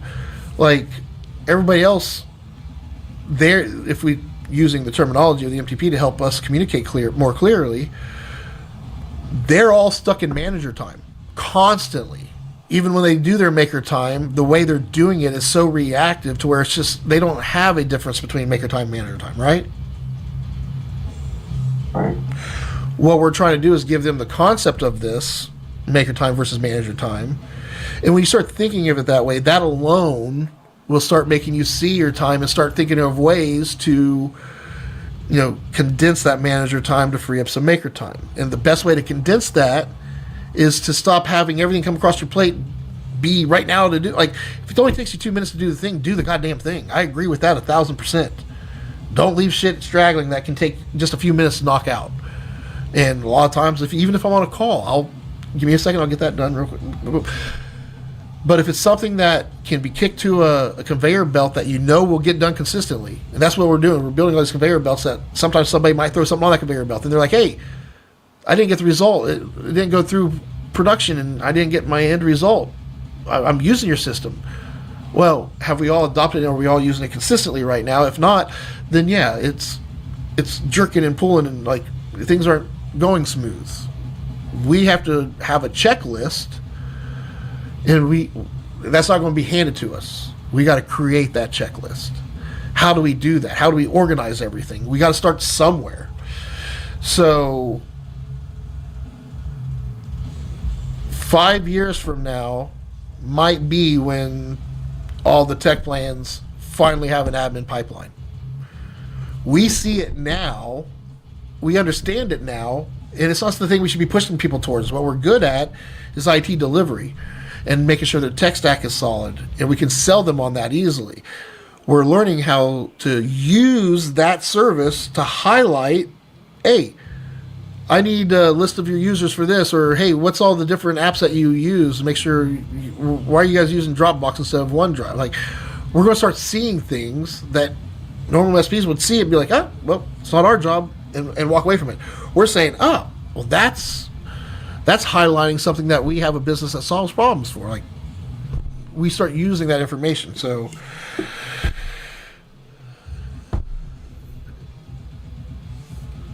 I think everybody will be happier when we have a playbook to actually play from.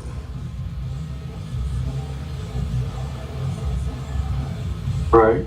Yeah, I think it's just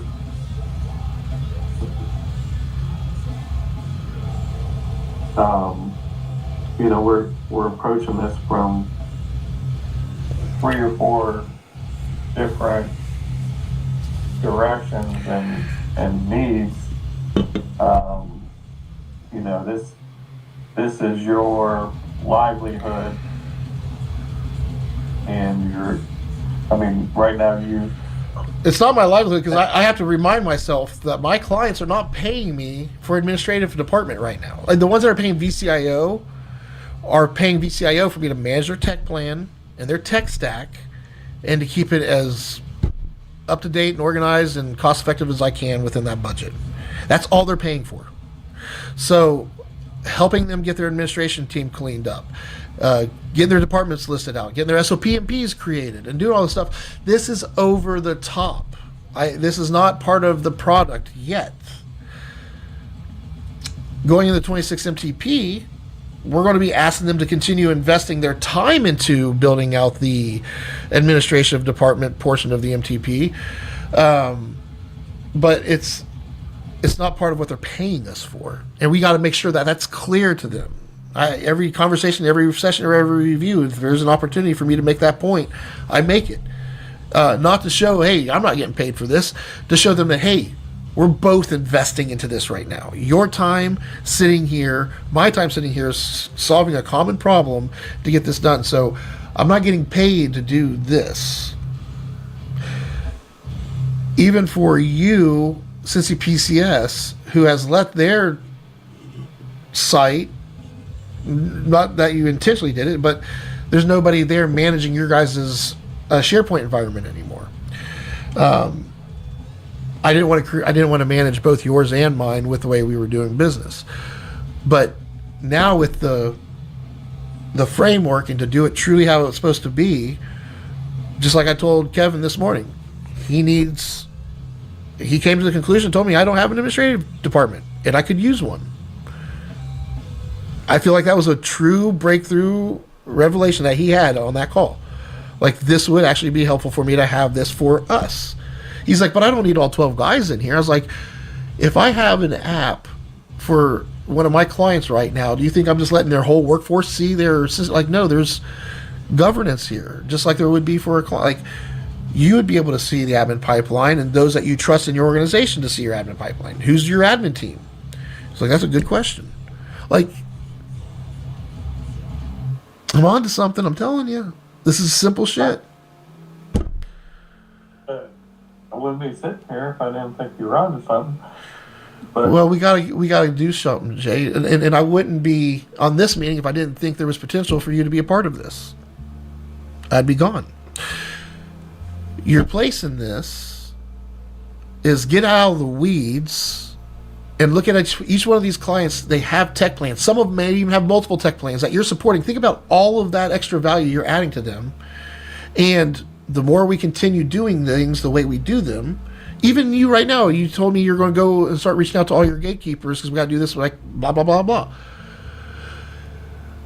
I can go pull for my Quora's tenant, the CTP manager that probably has all the accurate information with the gatekeepers. And we can use some of that work from that because it's not built out in the new environment yet. And I don't want you putting all of your clients in this environment. I want you to go through them and say, hey, these are the ones that we need to focus on. Because I don't think you're going to be able to get everybody done by the end of the year. So to have a session focused on you, to put time into you, to build out and get your tech plans, like this is something I've been doing in the past. I'm still here willing to do it now and not charge you for it because I need you to get up to par to help make this thing kick off, because you and your 40 tech plans would make this a lot. It would show a lot more equity than just me showing up with my 3 clients. You, Alan, and myself working as a team, as opposed to dueling opposites. That's what I'm saying. And I don't know if there's legal issues. I don't know. I want to make sure we're protecting ourselves, but we need to.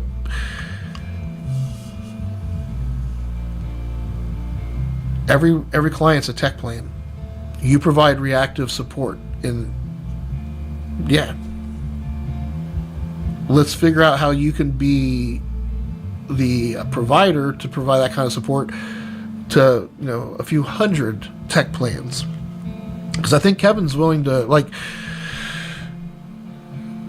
if we do this, every tech plan needs to be managed the same, and they all need to be categorized, and only those that are doing active sessions should go into the MTP platform with Enable and all that. And it needs to be the premium service that we all push clients towards.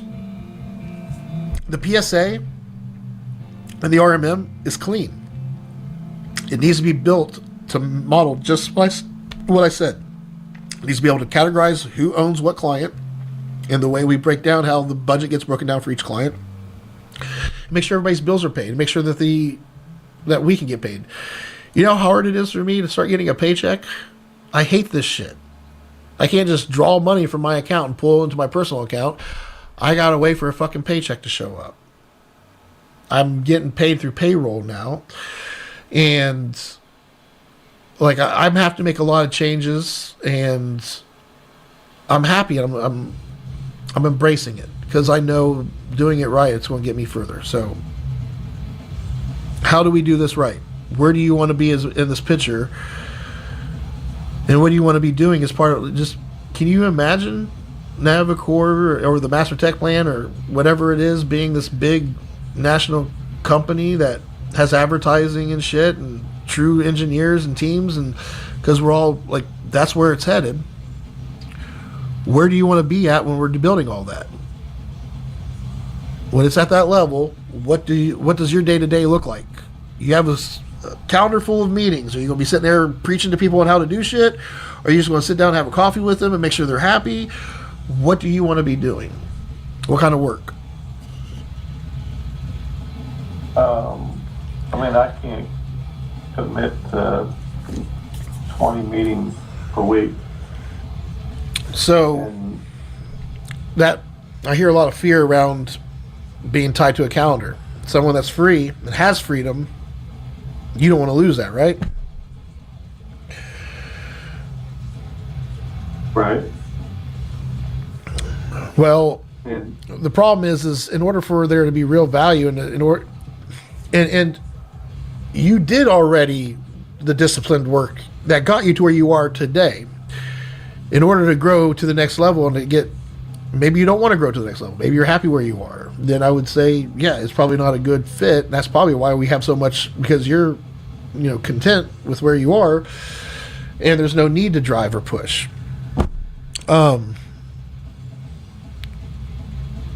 Yeah, I know that part of me says, Joe, just fucking stop. Like, you literally could be working 10 hours a week and still making really good money and not have to do anything else until one of your clients leave or something. You're set. But yeah, I don't want to do that. I like doing this. So I keep my Mondays and my Fridays open. Mondays is my maker time to prepare for the 3-day rush that I put myself in. I try to squeeze as many meetings and make sure that it's aligned. Even my maker time that I put in here, like yesterday, I put an anchor time into the service desk before today's session and a time into the data center anchor. And I've been sticking to these and getting work done on these things. And I just progress every week. So I put my maker time, my manager time, if I have manager stuff to do that, really, this is manager time. I need to change this up. My maker time is anything that's empty on my calendar. That automatically equals maker time. So I'm trying to fill in this with manager time as much as possible. So it's either a session or it's me managing a pipeline. Reviews, sessions, and service desk. Those are the only 3 ways people can work with us. You can set up a wellness check with the service desk. You can schedule a review, whether it's an ad hoc review over a certain thing that we need to look over together. If it's a review, it's free. It doesn't count towards your budget, right? Like, we review things. Reviewing things is part of what we do, and we're not going to charge for that. It's when we're providing value. Sessions. And I shouldn't say we're not charging for reviews. I got to quit saying that. Reviews are only for us to review something. We're not providing any value. Sessions is where we're teaching and training and helping them. And that's where the real value comes in. So sessions should be part of the billable, what we consider their budget for right now. So if they have 5, they're paying $2,500 a month.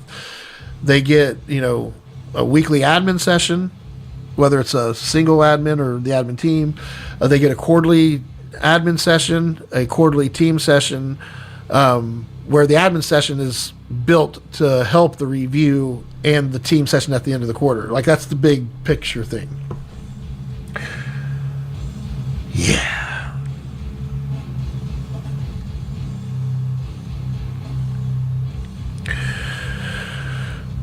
So the session manager, and I thought about making it just a account manager app and put all reviews and sessions in here. And I might still do that, but right now I was like, no, let's just focus on sessions. Let's get good at sending them something before and after and have it locked in for 2026. So that's where I'm at. Did I cover SOP and P with you? Yep.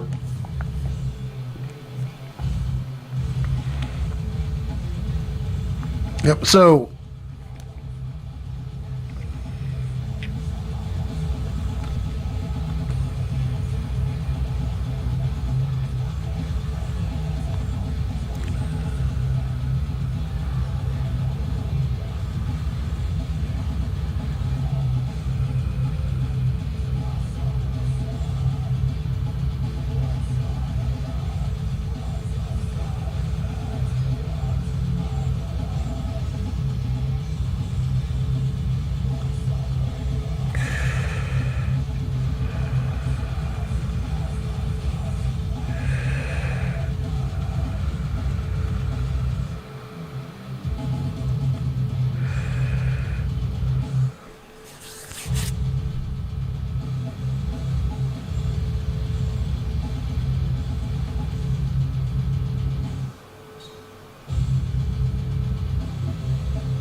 okay, let's see what she says.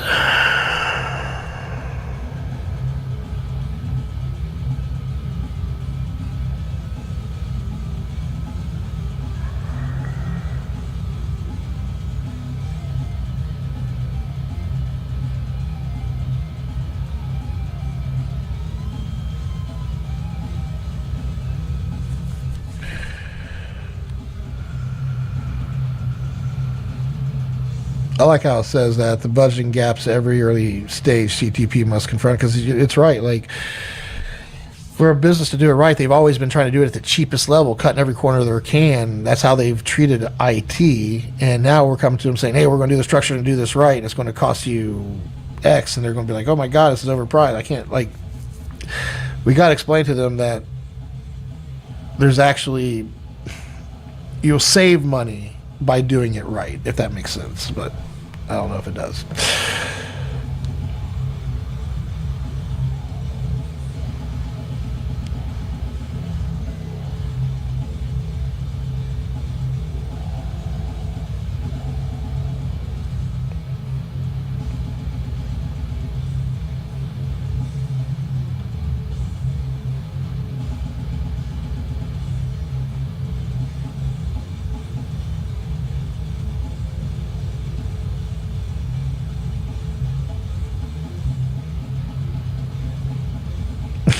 Like they're going to have that. Okay, so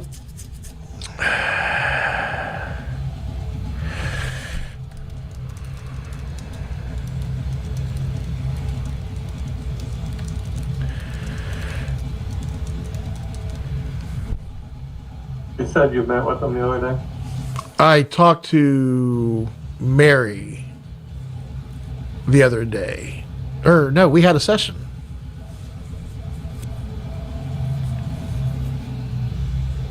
Or no, we didn't have a session. Did we just talk on the phone? What was that?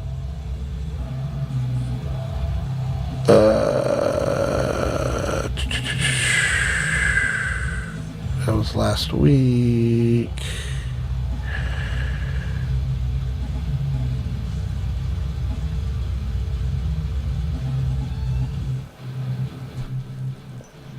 Yeah, was that a phone call?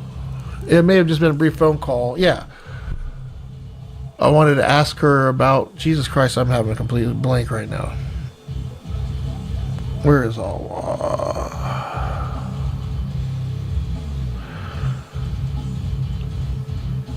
At 11:25.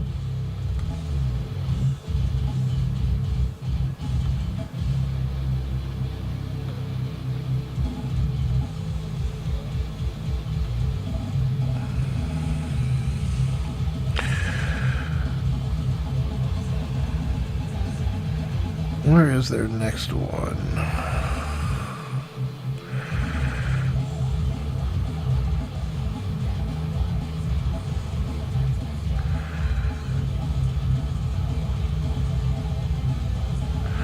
Why is this one on Thursday? Shit, now I'm really fucking lost.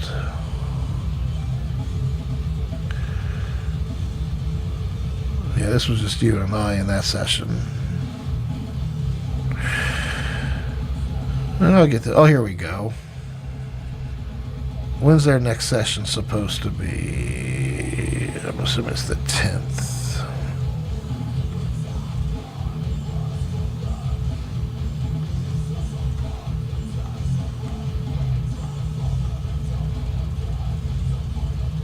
No, it's the 9th.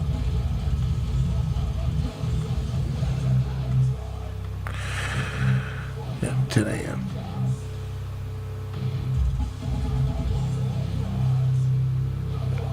So, what I wanted to do is, if I filter this down,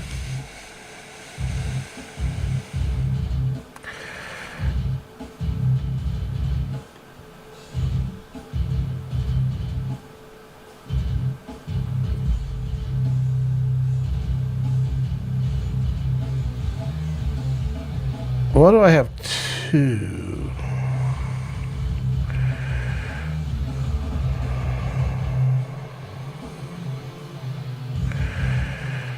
Yeah, I think this is a fuck up.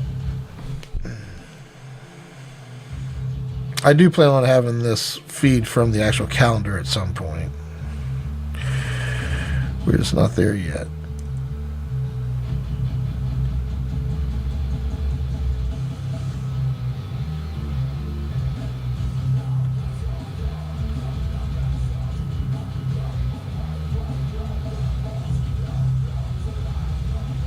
Yeah, that's better. So these are the last 3 sessions that we've had. And I know...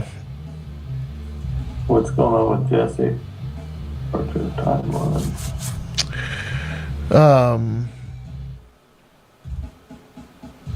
Where do you see that at?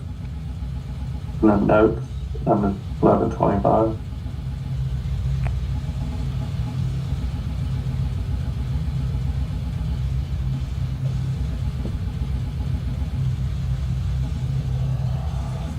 Yeah, this was the last session that we had, and you couldn't be there. Okay, I remember that. Was that last week? Did I have a session with her last week? I think... Oh my God, I'm so fucking lost right now.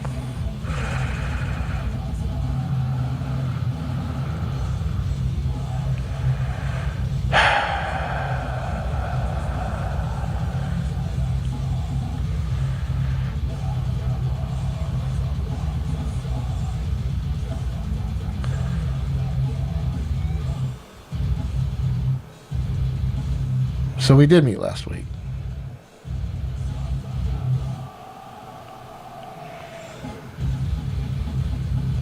Yeah, so Jesus Christ. 11:25 was last week, not the week before last. All right, that's where I was confused. So I did talk to her. We had a session last week. This is the session notes and everything, all that good shit. And now, can I just export? If I export it with this view,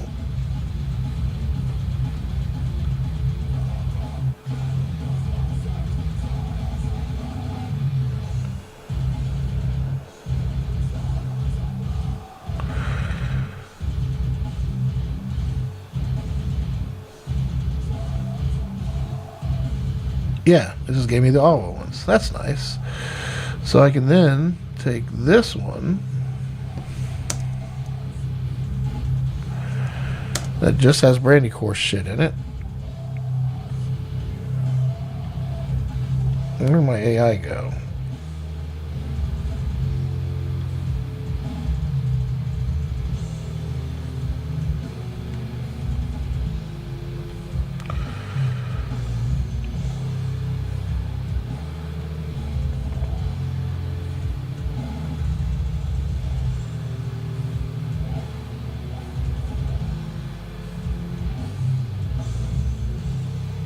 Now, just imagine if I took our session manager, their admin pipeline, if it's up to date with notes and what we're working on right now, put it in here. Just, I mean, yeah, you could go through it all and come up with a plan, but have an AI do it for you and give you a general starting point will more than likely save you a lot of time and be a good starting point.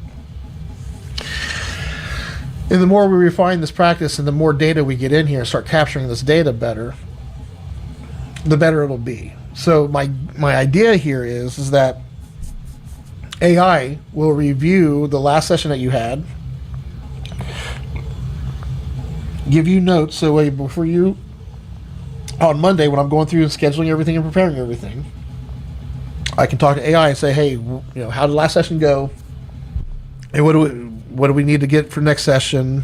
Please look at their admin pipeline, look at this session manager, and let's get a good roadmap and keep the momentum going with what we're working on. It's going to understand that and keep things moving forward. So I need to draw this out. I need to create an algorithm on Lucidchart that says, item goes into the admin pipeline through one of these channels. It gets added to the admin pipeline. And SOP&P is required for it. Then it goes into just a full map of a system being improved on, or objectives being done, or matters being dealt with. Matters and objectives is all we do. And to get good at dealing with matters and objectives and to cut matters down, or to take a matter and use the gravitational pull from it to get us where we're trying to get to, like, we will find ways to use matters to help us get to where we're trying to go to. If we don't have a way we're trying to get to, matters coming, we could be answering them in ways that take us further away from that thing we're trying to get to. So how do we answer things in a way that gets us closer to what we're trying to get to? This framework and this way of approaching things, this is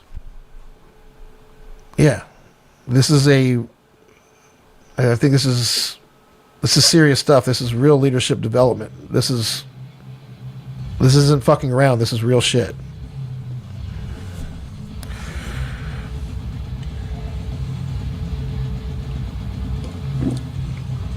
And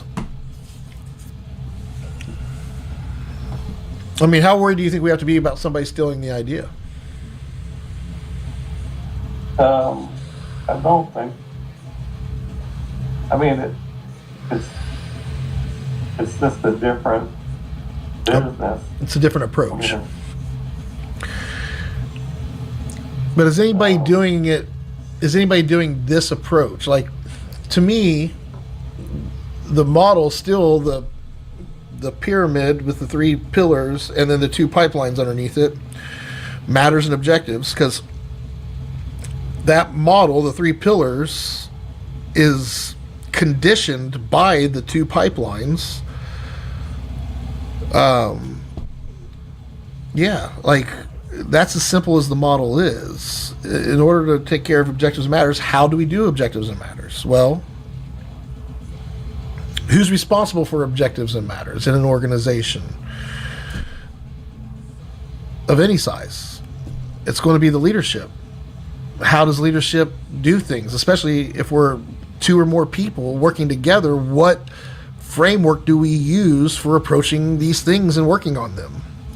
There's 5S, there's Six Sigma, there's so many systems out there.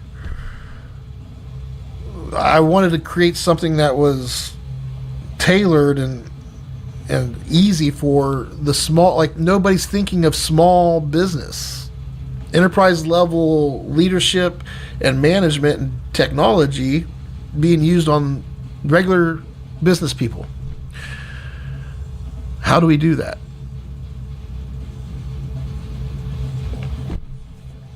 Well, I mean, maybe I doubt it's because nobody ever thought of it.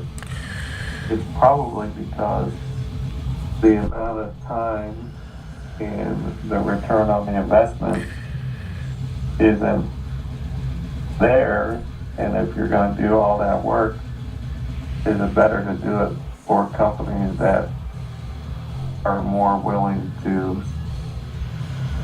see the return on the investment versus it being an expense of time and money? So for Brandy Coors, or for Awa, sorry, go ahead. Well, like Brandy Corp might appreciate it.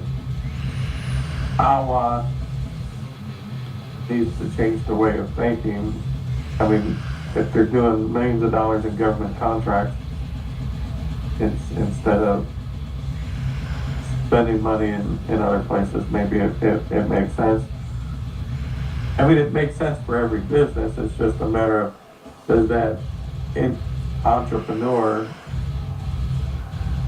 think that they can do it better or do it without the help of others? And then dedicate the time and the resources of their staff to get there. I mean, I think that Bill has trusted you to try to help Fisher, and Scott's trusted you to try to help Wegman, and they're starting to see results. But it's taken years. Well, they're still a hot mess, my friend. I mean, they're able now to see the shit they need to get done that they don't have time to do. I don't know if it's really helping them that much. You know, the help will really come when we have our materials, like the sessions. The session idea is really good. I have to get good at doing presentations and, you know, putting together a real, the wellness checks. Doing those, you guys are going to be doing those. Like, I want you and Alan to be the MTP guys that teams up with Summit and trains their workforce on the MTP. They need to be able to support all tech plans, and Summit is getting a tech plan. Now, the Cincy PCS, like, what does it do in the MTP? It's the ones that like, so when somebody calls in, there's a team site support that needs to be done. Alan understands we're only building one site, and that one site has pages, libraries, and lists. That's all it has. That's it. Like, he can be trained on helping with these, if that's something he wants to do, I should say. If you'd rather be working on computers, fine. We'll find somebody from Summit that's wanting to do this. Like, whatever it is, we need to make sure that the technicians are being paid properly, and the amount that account managers should be getting should be coming from the sum of the accounts that they manage. And that's assuming that they're managing them and keeping them up to date with the current standards of the MTP. How do we get there?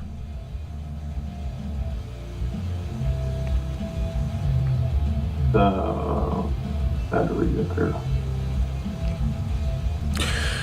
So, to have technicians take over the work and actually do the wellness checks, like truly do them and make sure that the wellness checklist is being done, like all that stuff. Like, we did the proof of concept. You know, I think Alan was the one that was, you know, doing what was expected as far as the notes and stuff, and leaning into it. And I know it can be done. And as long as the account manager has the wellness checklist in place for the technician as they get schedules, calls on their calendar, for them to easily pull up the client before the call starts, like a few minutes before call starts, and be prepared and to knock that thing out and look at the checklist and understand what it goes over. Especially if we're able to do a meeting with the technicians, say, hey, here's the wellness checklist. Like, we need to do a review of the checklist with the technicians before those calls start coming in. Right. What line item on the service plan is that? It's right now. It's falling underneath the VCIO line item. So, in order for us to start doing wellness checks, things of that nature, first of all, are you going to have clients doing wellness checks? If it is in the budget. Wellness checks need to be concrete, meaning for it to truly be a wellness check. And I don't want it to, and I know that was easily what it was falling into. I've even had users doing this, using them to schedule a service desk call. Like, no, these are wellness checks. If you need to get a hold of service desk, if you have a matter, email support ads. And maybe we do set up a bookings page and a way for people to schedule a time with a technician. I mean, we can do that. And if we are going to mix it in with wellness checks, we need to have different levels of wellness checks. This is a wellness, it wouldn't even be called a wellness check if it's solving a matter. Unless they were taking the time to solve that matter and they just want to get their wellness check because they had to do that too. Let's knock out both. Well, technicians shouldn't be working on problems during wellness checks. Unless it's just a 2-minute thing, then take care of it. So if they get on a wellness check call with somebody and they queued it because of a problem, if the problem can be resolved in a few minutes, then you get it taken care of. If it's take long, let them know that you'll do the wellness check and get that knocked out, but you'll have to schedule time to resolve their matter, or it'll have to be done after the wellness check. Or use the time to do the call until they still need to do their wellness check. Either way, wellness check has to happen, and if the matter needs to be taken care of, deal with the matter. If the technician, it's up to the technician's discretion. That's why it's important for them to know the playbook. They need to understand what we're trying to do so they can make decisions when users do stupid shit. We are the ones that need to understand and guide the users on how to do things.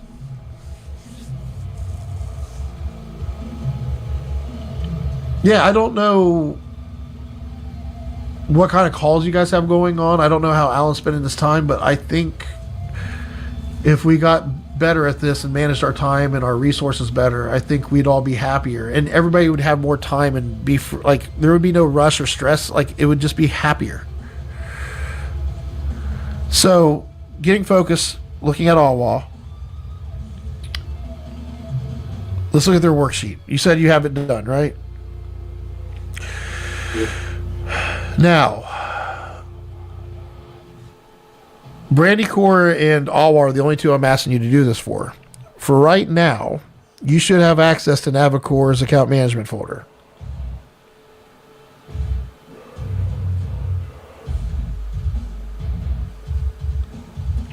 Only the clients that are getting active sessions and are actively working on their tech plans with Navicore show up as a client folder. You're one of those people. Now, your site that we're developing isn't in your tenants. Did I cover that with you? The service desk portion? It's a work in progress. We still got a ways to go. But essentially, this page right here can be used to support all the tech plans currently. We're starting with these 5. And as we add more, like your business needs to be added here because I think if Cincy PCS is going to stay Cincy PCS, like, we need to give you solid, like, here's what you guys do, here's how you guys support, here's who you are as a business standalone, and here's who you are empowered by the MTP. So you have your own clients and your own thing that you're doing. You have your own products, and you've evolved there, and that's where you are. We're meeting you where you are.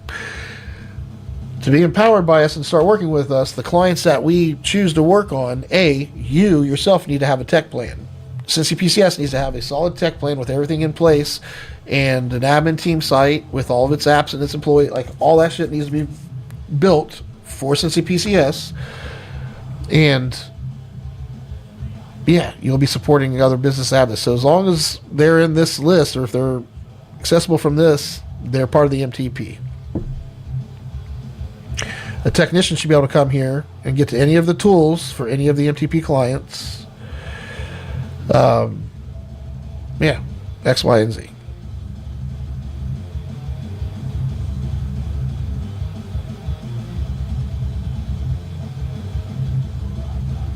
AP Schweitzer, or if you go to account management, we go to AWA.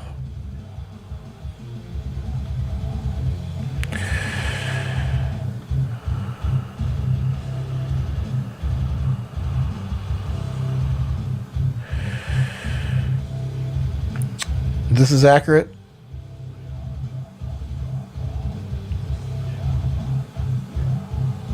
Yep. So they have one LAN, one WAN, and a firewall. $250 a month. What?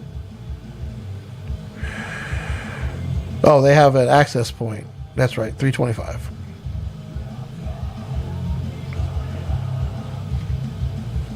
You're saying this is $75 now?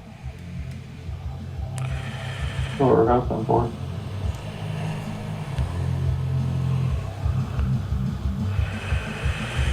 And they're going to pay their own bill? Yep.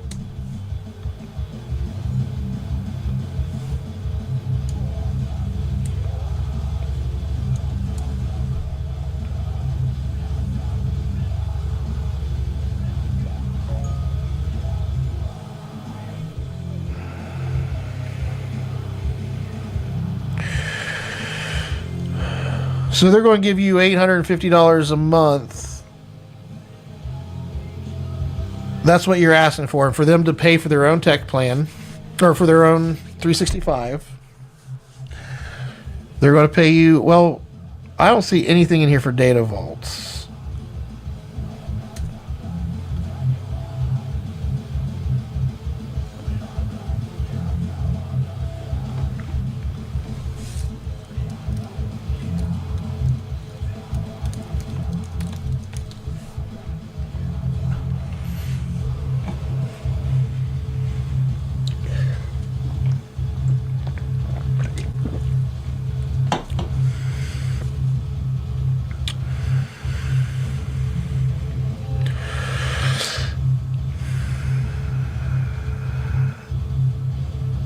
Damn.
Jesus Christ.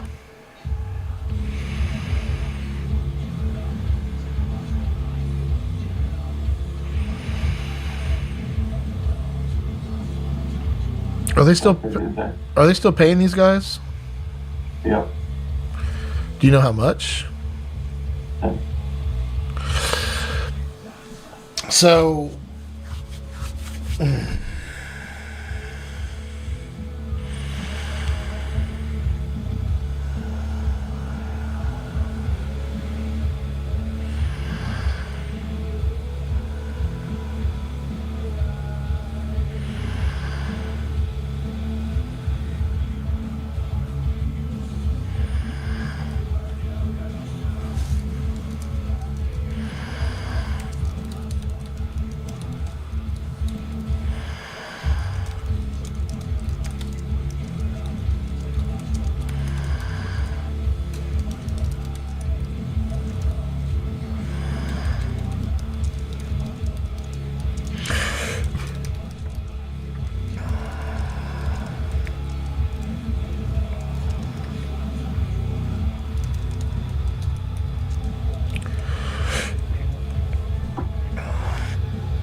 This is going to be your responsibility. I'll build the app out, but it's going to be your job to work with the gatekeeper to fill it out. Well, I guess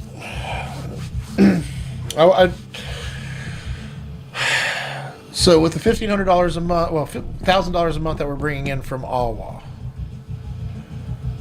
the way we frame this, I guess, how would you articulate and justify, which we shouldn't have to over explain or justify anything to anybody, just out of curiosity, how do we justify and explain $1,850 a month and why it's value to them?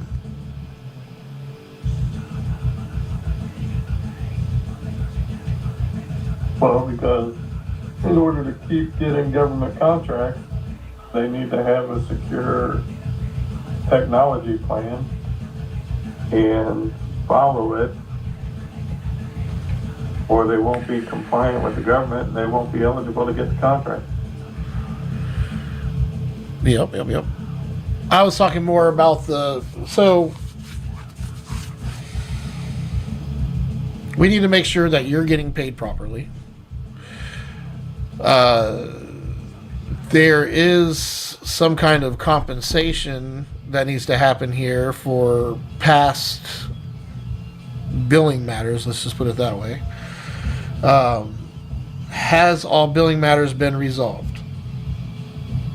I don't think anything's... I'm not saying has everybody been compensated. I'm asking, is it clear now and the billing is properly where it's supposed to be now? Do they know that they should be paying $850 a month? The question is Microsoft 365 set up the way you want it to be set up?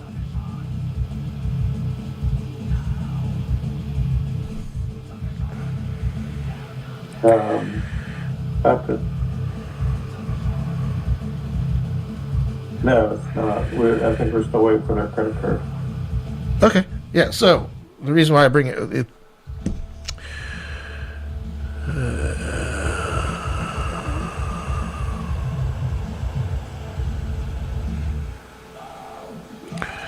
Which I thought I sent them an authorization form.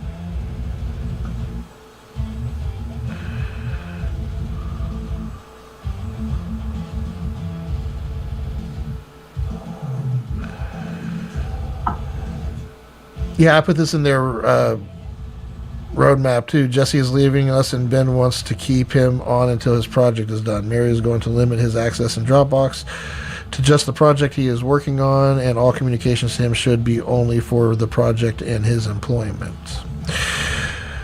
Now, I think she said something about Alan was supposed to get back with her or something along those lines.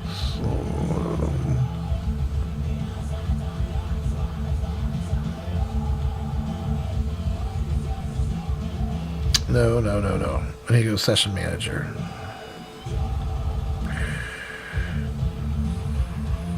Oh, that's on.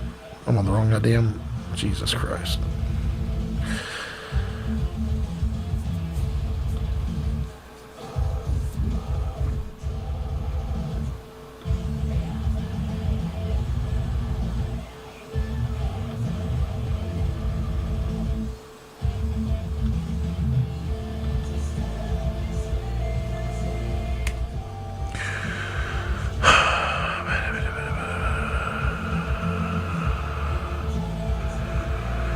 Yeah.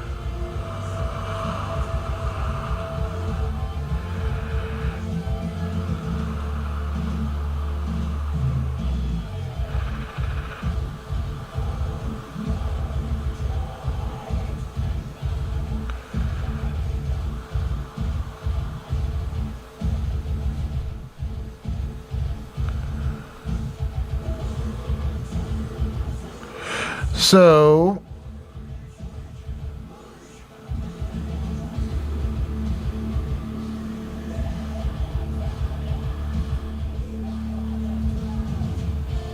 I wanted to discuss in the next session. So in their pipeline,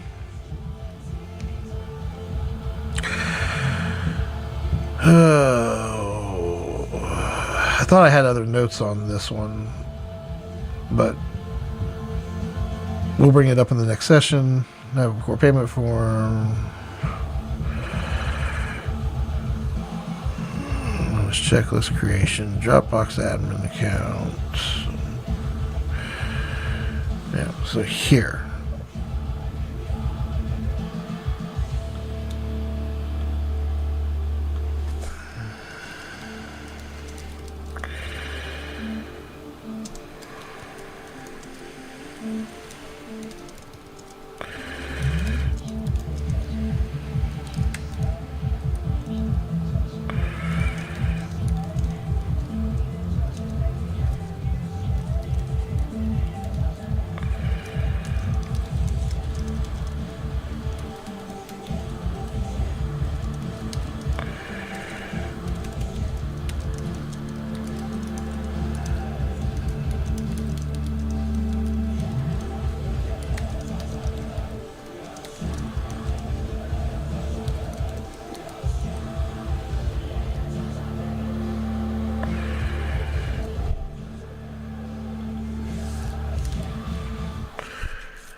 You have an idea of how much they need to pay you for what you paid, right? Yep. Do you have that in an invoice sent to them yet? Yeah, I was gonna meet with them and go over it. Yeah, I would get it ready and have it. You probably could just send it to her, but yeah, I would get it to her soon.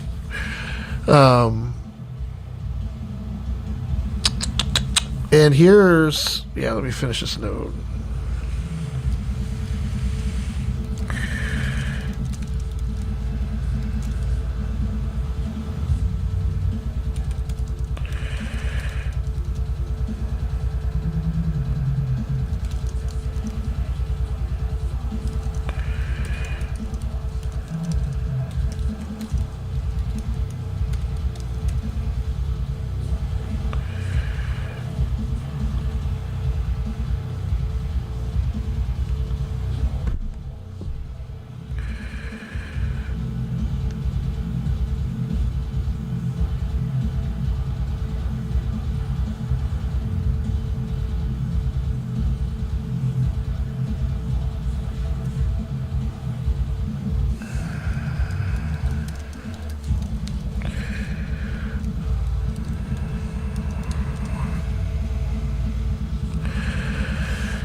All right, so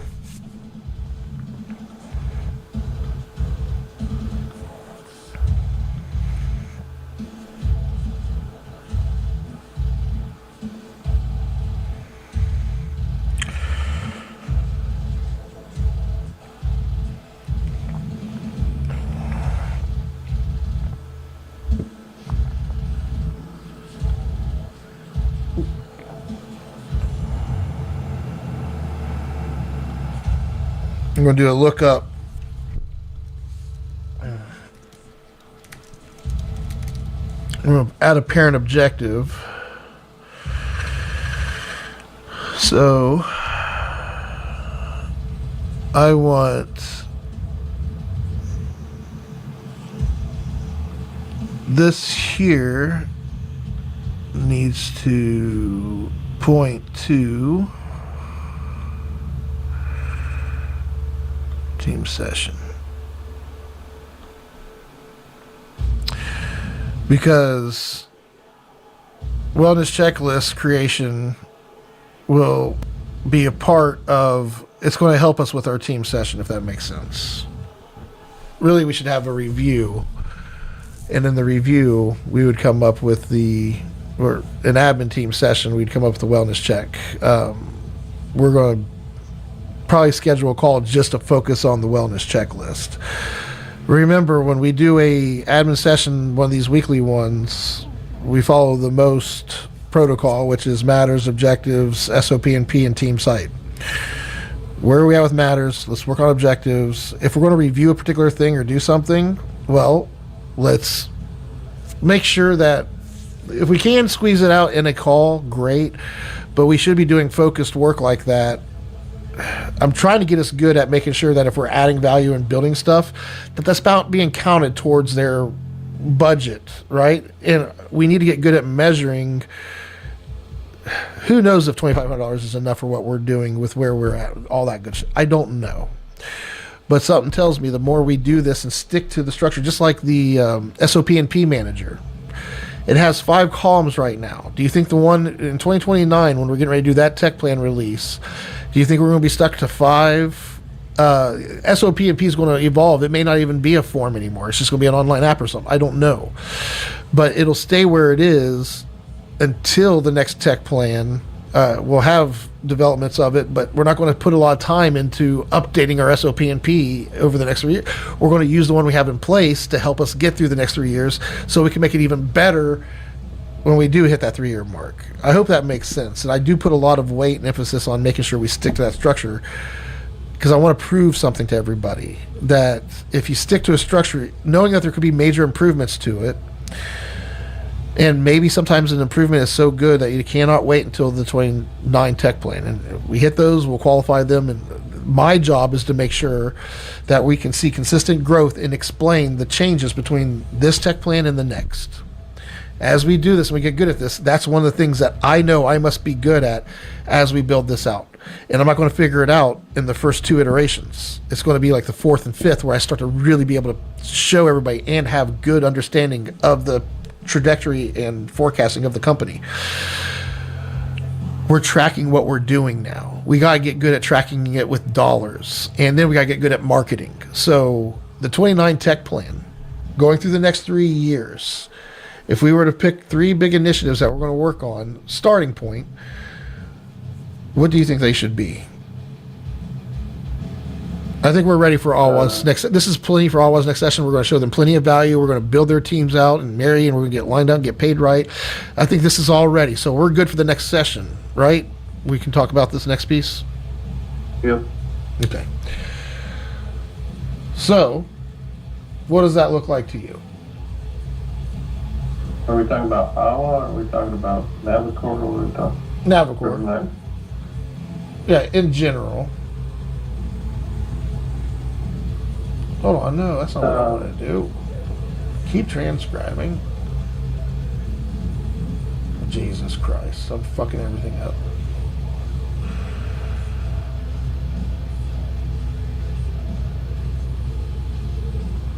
I was talking about sticking to the 3-year plan.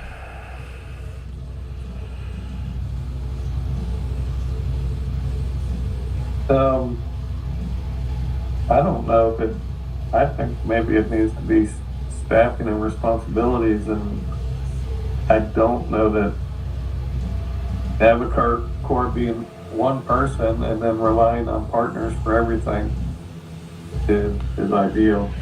3 big initiatives for the Master Tech Plan. That's what I was asking. What are the 3 main things that, like, I believe one of them needs to be building our sales funnel. I think one of the things that we need to focus on, and I do believe our sales funnel is going to be comprised. There's going to be two ways of doing it. Active marketing, right? Going out there and say, hey, everybody, here's who we are and this is what we do. Please fill out our form or whatever. We're going to build a funnel and we're going to blast things out there and try to capture everybody through a single net and bring them down and try to make that as narrow as possible. Qualify them with forms and questions and all this stuff. But we're going to get qualified leads coming in through our funnel, however we build that out. That needs to be built to some degree. I think part of our sales funnel also is by simply working with you and making you a MTP member. I don't know if you're going to be an anchor or just a regular tech plan like that. You have to figure out what you want to do and lean into it. Right now, the anchor MSP is going to be Summit based off of the direction that we've been talking, which if you're going to stay a separate entity from Summit, that makes it hard for you to be an anchor because they're kind of taking over that branch. So is there a piece of that branch that you guys like? Maybe we extend that branch, and you're the experts at understanding the MTP holistically, and you, Alan, and whoever else we hire on top of that will be like the SMEs of the MTP that supports the service desk. So, like, they answer calls, they do stuff. Their technicians are very limited, but Alan could probably point them and help them with where things are right now. Alan shouldn't be taking calls. He's managing tech plans and helping these guys for the tier 1 calls that they can't support because they just don't know yet. And that work with them is training them. So we need to be mindful of that. Like, this is us. This is what I'm trying to talk about. Like, what are we working on and where do you want to be and how are we structuring things to make it happen? I don't know that how that model can work from so like unless we merged with Summit and Summit paid out, because they're just, it's too out of balance. I mean, I can't have Summit doing the work when I can't manage them.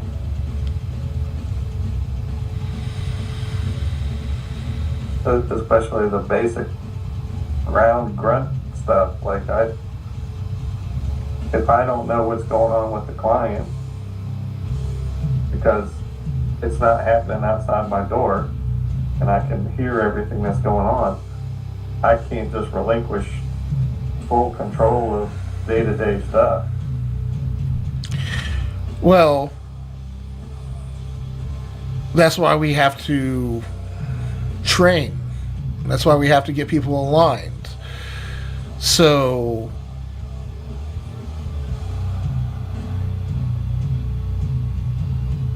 yeah. What I can tell you is that as we go into 2026 MTP, you know, I probably am going to be shifting some things and changing pricing to some degree. I got to have my reviews too. So, if we standardize the worksheet, we meet with the gatekeepers to let them know that, hey, we're going into 2026 MTP. We should already be having these reviews, by the way. Just letting you know, I'm not happy with where things are. I might be acting positive and energy, but I am fucking livid where we are with going into 26 MTP. And all that anger is going to do is make things worse. You know, I probably do need to show it to some degree and maybe have a fucking fit. I don't know. But I'm going to get with my clients and let them know that hey guys, here's your support, your number. You go to here for matters only. In fact, this is a big contention with Wegman right now because everybody comes to me, emailing me, and I quit responding to them. You're not using the systems. I'm not going to enable the things that we're trying to change. And I even have the gatekeepers backing me up so that way when their employees are getting pissed and cussing, you know, I used to get just shitty with them. I'd treat them accordingly, but not anymore. I'm just staying professional and calm. because my gatekeepers know that I'm doing what I'm supposed to be doing, and that it's their users not doing what they're supposed to be doing after they've been trained and explained to multiple times that this is how it works.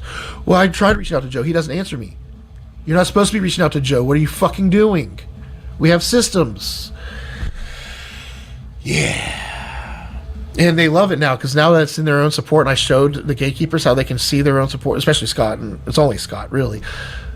Now that I've showed him his ability to go in, because, hey, when they email, they're not emailing support at CincyPC, they're emailing Wegman. I can make you able to see that mailbox, and you can monitor who sends stuff in. If you, some of that said, I don't want to deal with any of it, and now they have visibility, they can see it. Nobody has to go to them. So I guess what I'm saying is, what's connecting here is you are limited by sitting at that door, because that's your system right now. And it's all kept here, which is not a very reliable source. So we need every matter to be documented in our PSA. And I know you don't have one right now. I get there's a situation right now. I'm even at the point now where I don't care if they use my PSA or not. I'll be spending money on it every month. As long as it's fucking getting done and I can get a report with my matters and I can see what's going on, I'm happy. What do you need to be able to get rid of that control? You want to be able to have a feel and know what's going on with your tech plans, right? Yep. Become an account manager. Quit fucking around and managing things the way you're doing it now. Have your reviews. Pick your top 10 clients. Let's get them into the fucking thing and start doing sessions and start doing reviews, and let's get them. Nobody's going to say no to getting their shit done right and having a good system.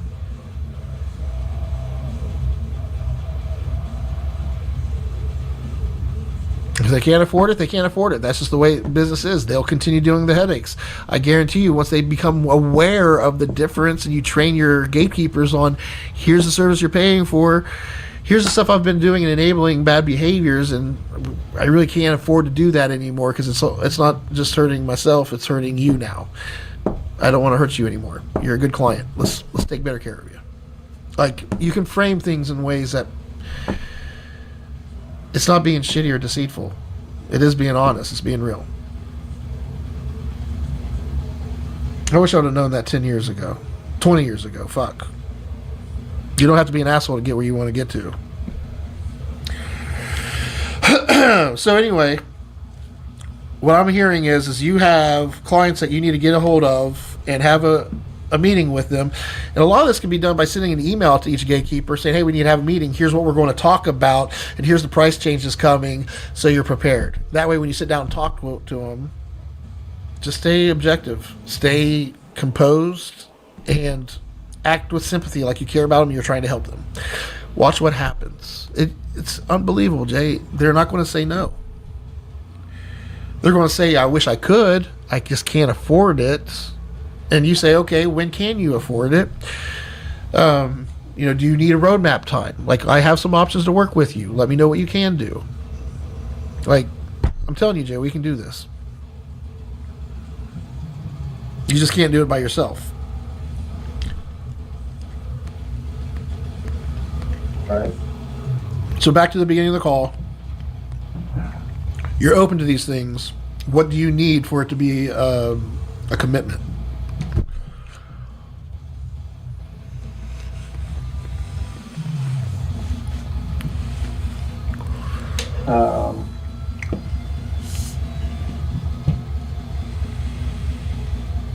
I need some kind of,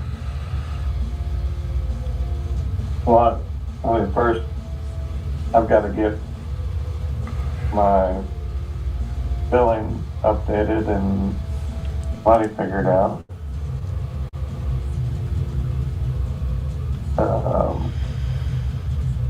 I got to get a PSA.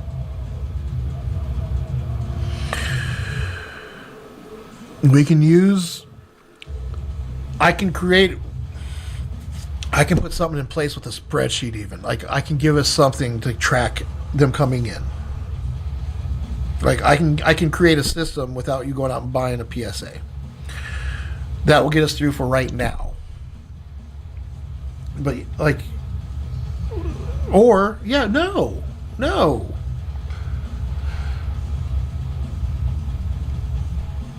Let's give Summit, let them be the receptionist, essentially. Yeah. We need to free ourselves up and focus on this.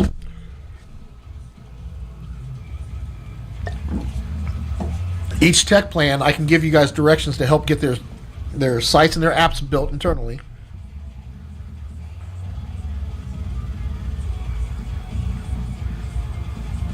We can stick to worksheets, for Christ's sakes. I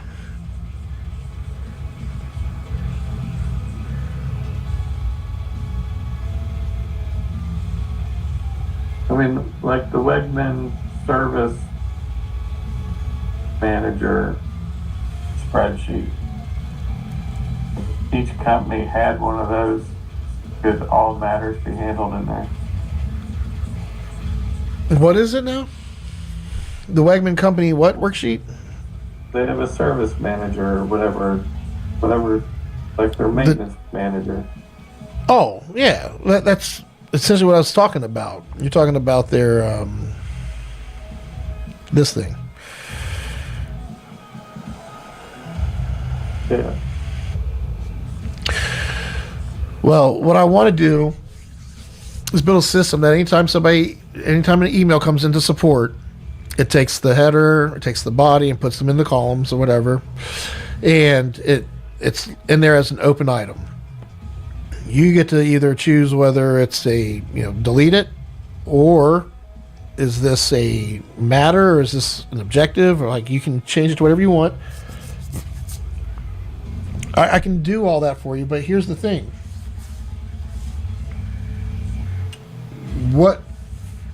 By being your administrator in your IT department, what does that, I'm not asking you to give me a budget of money. I'm asking for a budget of time. I want to make life easier for you guys. Yeah. So, I also don't know if I'd build it in your tenant. The only reason why I'm saying that is because we both agree this would be. It should be built in the client's tenant, and that would get them to adopt SharePoint. This is what we're preparing for 29. Yeah, so you know how we're building every client has every tech plan that we support has an admin pipeline for that business to manage their change management internally. The IT department's pipeline is essentially our pipeline. The admin department pipeline is the administrating team's department pipeline. Both these pipelines are going to sync to the Navicore, where we can manage all pipelines, because I want to be able to see all the objectives from all my clients, and they're broken down by whether it's a service group that we provide or it's a managed service. So if I want to filter all the clients' matters that are pertaining to this, I'm going to be able to see information so much clearer because of the way we are structuring the work that we do. Matters versus objectives, all that stuff. If you want the clients to have this in their tenant and it to talk to ours, so we have a central place with all the matters in it, so our technicians can work from there. Or are you saying that when a technician starts their day, they have to go look at this client's site to see what their matters are? Now they got to go log into this client's site to see what their matters are. We'd want to see all the matters in one list, would we not? I mean, that would be great if it's possible. It's possible, but it's going to take a lot of building. And it's also great in respects to the overall system that we're building. To take time away from all that to focus on just building an app that's only focused on doing this one thing, that's not touching all the other stuff that we're building, that's taking me way too far away from, that's too much focus. But if we're talking about tracking our matters right now to make it easy for us, that's fine. If you're trying to get your clients to adopt SharePoint, doing it through the ways you're talking about is great if you're working with the admin team and they're managing the things they're working on with the leadership, then taking it down to everybody else. This is just working in a department that's not even there. This isn't going to get it. No, I don't. That's not going to help. This would only be the gatekeeper enough. But Well, the gatekeeper I mean, doesn't. What does the gatekeeper have ever seen in the matters that we've had before? I know we had a portal. I know my Scott Stevens used it, and still probably not using it now because we have been. Yeah, no, your guys' PSA went away, so he lost his access to matters when that happened. Yeah. When have they ever had access to the matters?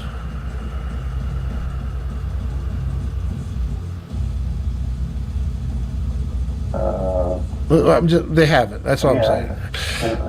So what I'm saying is to truly give you a because let's agree that this is a Band-Aid. What we put in place right now is not going to be the permanent solution.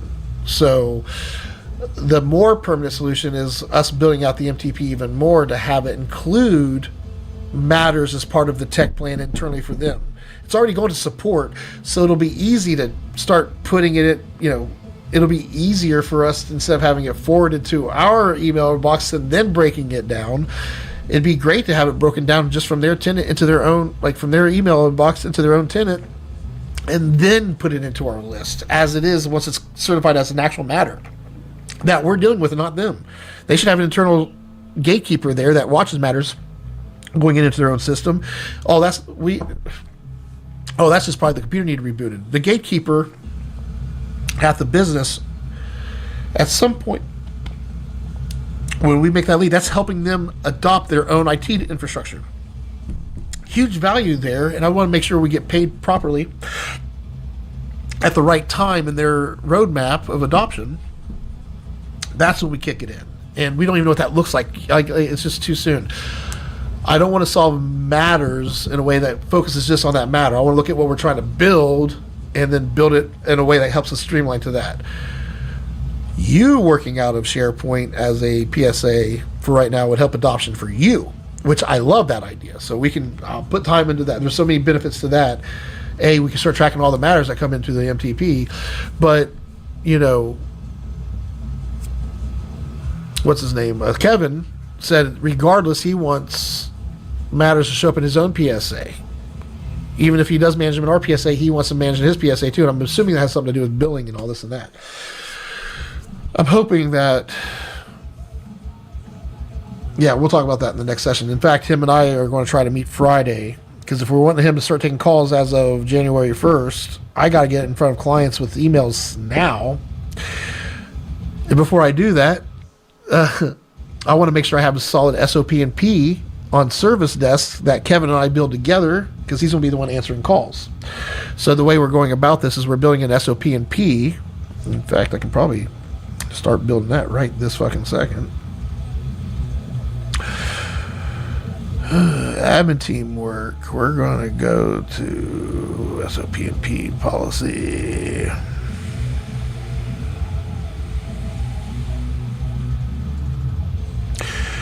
I'm going to copy to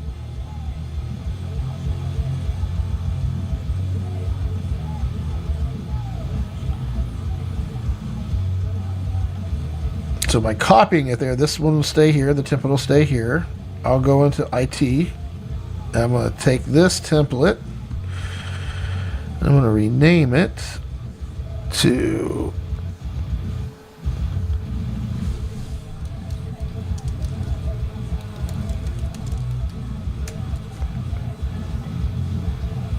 this is the title, service desk.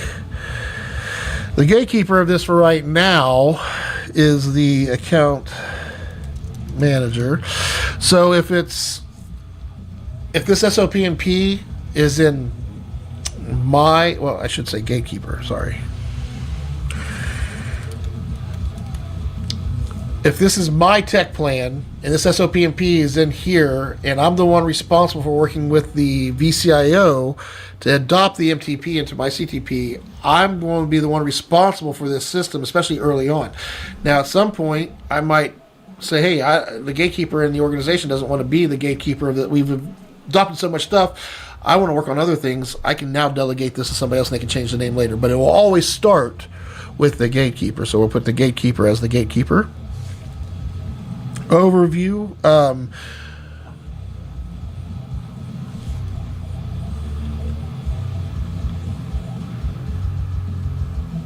Yeah. I'm building an SOP and P with Kevin Steele and Jay Gates to establish the rules and how the service desk will work for all CTPs that utilize the service desk for IT support. We break things down and qualify them by objective matter and the service desk responsible for all matters and to qualify them and escalate them to the proper channel. And you know what channels are, right? Channels are like support at, business at, this form, whatever channel. Go to this person's office. That's the channel to get that thing done. What is the channels that can trigger this thing from happening? So we have support at the client domain. We have support at Summit, support at CCPCS. Like those are the old ones, but it should be support at their own client domain. I think we should have a general email. What if their whole email service is down and they can't email anybody they can't even email their own support? There should be some, hey, well, if you can't get through your own support, you can reach out to us through this support line or call us. But that should not be known to the whole workforce. The gatekeeper would know that, or whoever the person that's responsible for those things in their company.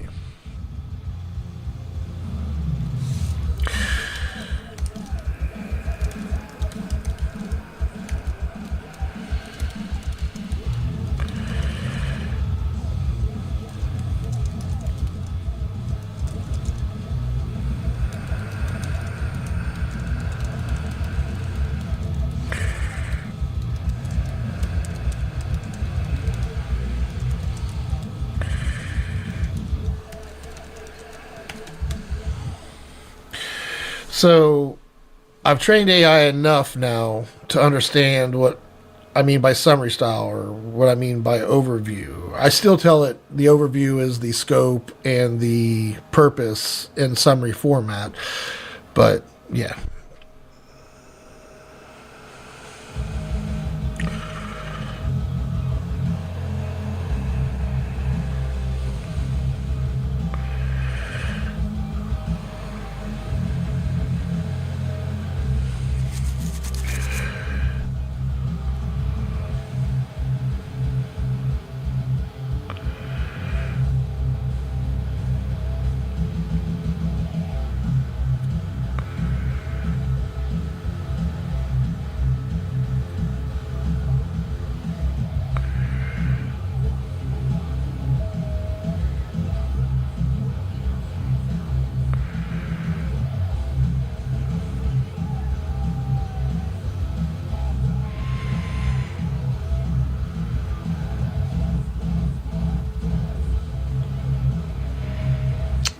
Well, this is stupid.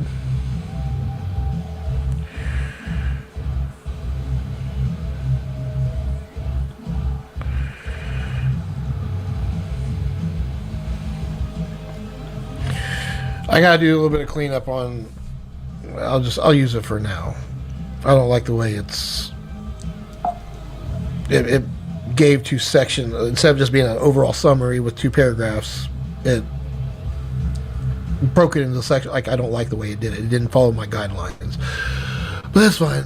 I just want you to see how this is supposed to work. And as I train and the more SOP and Ps I get done, the better this will get, especially if I have an SOP and P for how Service Desk works, how the admin pipeline works, what the SOP and P manager is, what is a client tech plan versus an anchor tech plan. Yeah, it'll be an MTP, SOP&P, and then there will be SOP&Ps built off of that. That's, here's the MTP, SOP&P that explains client tech plans and anchor tech plans, but then there's an SOP&P on anchor tech plans and client tech plans. Like, there's a whole model here, if that makes sense. And I am building that out as we go. if we were to, if this was a workbench and we were building all this stuff in apps that are half baked over here, like shit's just every fucking where. If we were to take all of that and grab a polished, finished product, what would that look like right now? It would look like an app that magically did everything for you. Well, what I'm getting at is what's solid in the MTP right now that can be, confidently aligned and we're all confirmed on. I guess the 8 service groups is solid, and the way we provide those 8 service groups like that, is it quite where it needs to be? No, but do we have a good grasp on it? I believe so. I think 3Z is going to make a great data center for us and give us what we need. And Summit will be the ideal service desk to work with based off of where we are. I think going into this with just the 8 service groups and to let them know that we're providing them a tech plan, we can just market that alone is what I'm saying. The admin pipeline, all this other stuff, it's in development. And can it be as solid as the 8 service groups? The 3 alignment pillars, like that's solid. That's part of the product. We want to help you have a good tech plan or good tech stack and show your workforce how to use it better. But we're not good at sessions yet. Training isn't something that I would say that we're locked in with. That's one of the half-baked shit. To take the things that are fully baked in the MTP right now and to create that product out of it, that's my question. Like, what is that today? It's not an app. We barely have apps created. It's just a service provider, right? And SharePoint site. SharePoint sites are pretty solid. I agree with that. I think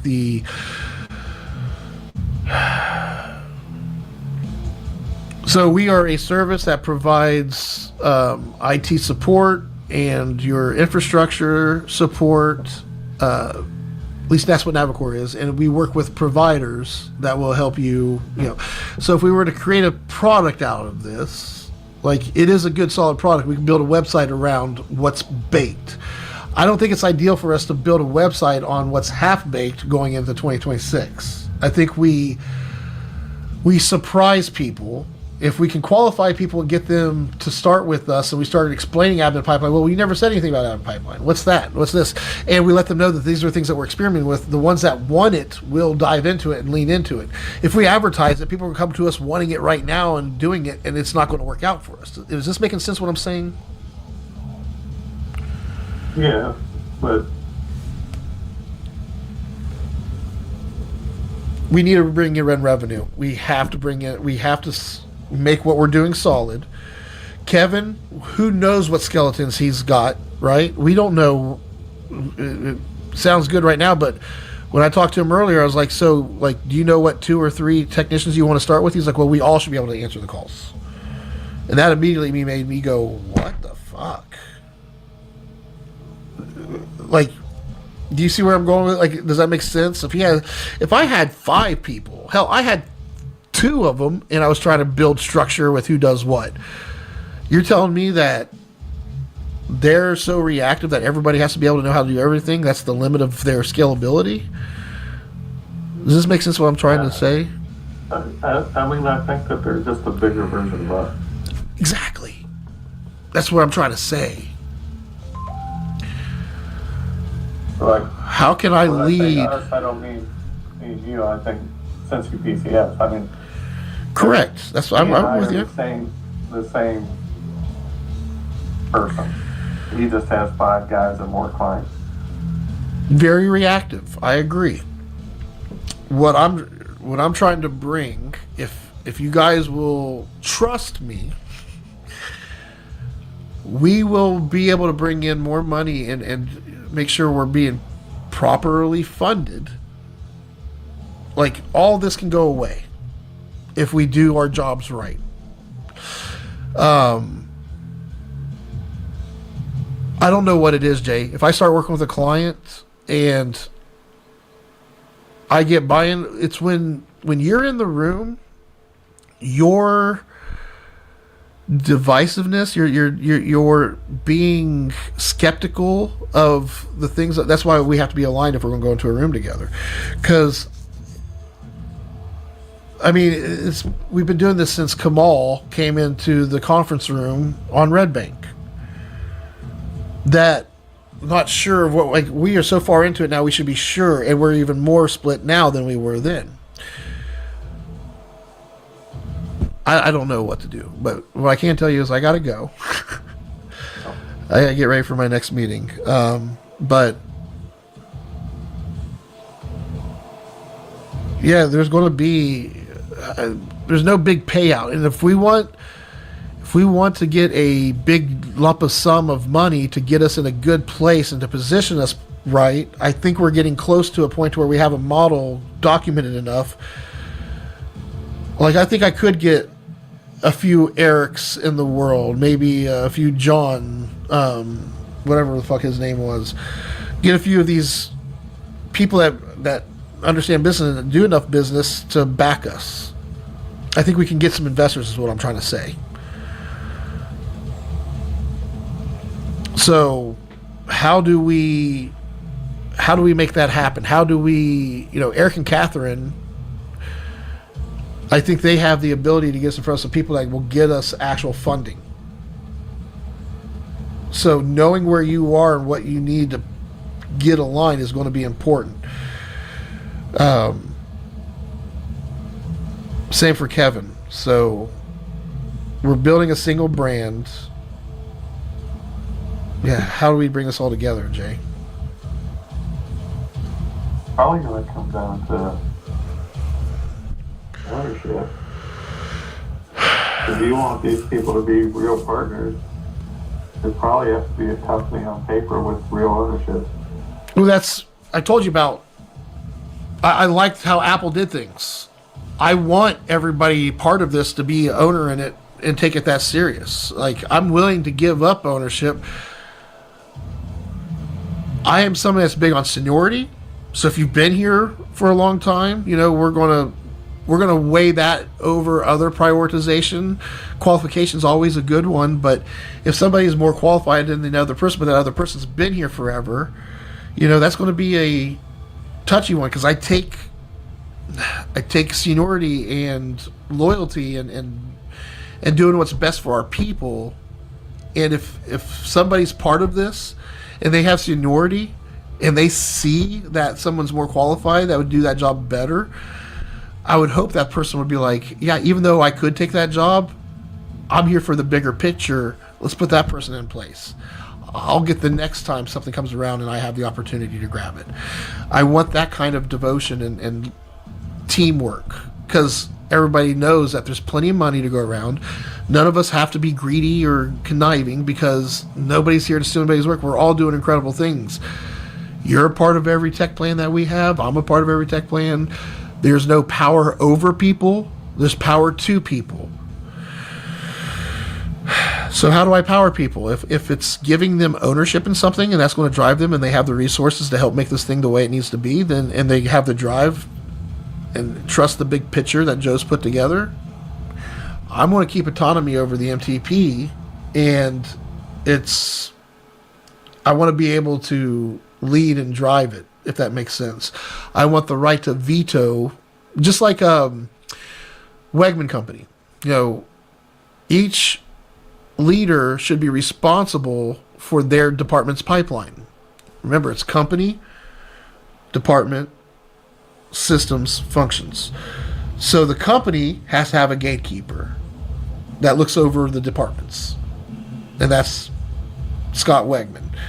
And then you have your departments. Each department has a lead, and Scott can be one of those leads, but there should be a lead for each department that we have. If we have 4 people but 5 departments, we need to merge one of those departments, because we only have the departments that people have. So if you're looking at, for instance, with Webgen, we did ops for warehouse and field ops. We needed to keep it simple, and we didn't have enough people to have a department lead for ops and a lead for So we made Jerry ops. He's overseeing both of them. Then we have Nick and Jake who work underneath them. They report to Jerry. Once the structure's in place, the structure isn't about, it's about responsibility. It's not about who's better or who's over top of anybody. Think of it as a linear thing. Jerry's empowering his people because them doing their jobs right empowers his reports and going back to his team and the sales numbers and all that good shit. So when you understand that we're here as a team and we all have our place and we're doing something that's making a bigger thing run, that's what we're trying to do. So how do we do that here? Each department head has to have a pipeline that they're responsible for. And that department pipeline needs to be healthy. The gatekeeper has the ability to override or veto any of the objectives in the pipeline. They could be like, well, hey, listen, I know you want to mark that out of roadmap and make that in progress, but we need this other objective done first. Make that happen. The gatekeeper has say because they're the ones that are overseeing all the departments. Is that power over or is that power to? Depends on how they use their power. It depends on what's justifying the gatekeeper to make that decision. Is it it shouldn't be a personal call or something that's for them. They should be looking at the big picture, and because they're vetoing doing whatever, there should be some kind of justification. There's a bigger reason why. We're going to hire somebody that's going to do this and this, and so that's why I want to hold off on that for a few weeks. Like, whoever's vetoing and stuff should understand the game being played and not just be doing it. Again, it comes down to being a good leader. And you'll tell when somebody's doing shit for selfish purposes versus doing things for the business. So I want people that are going to show up and put time into it because they see the bigger picture here. Compensation comes from doing good work. I really believe that. So, yeah. All right. You're up to speed with where I am with everything. Brandy Core, we're going to have a session. My proposal to them, I'm recommending 3 hours a week. That'll do 1 hour a week with us together. And we do that through this year.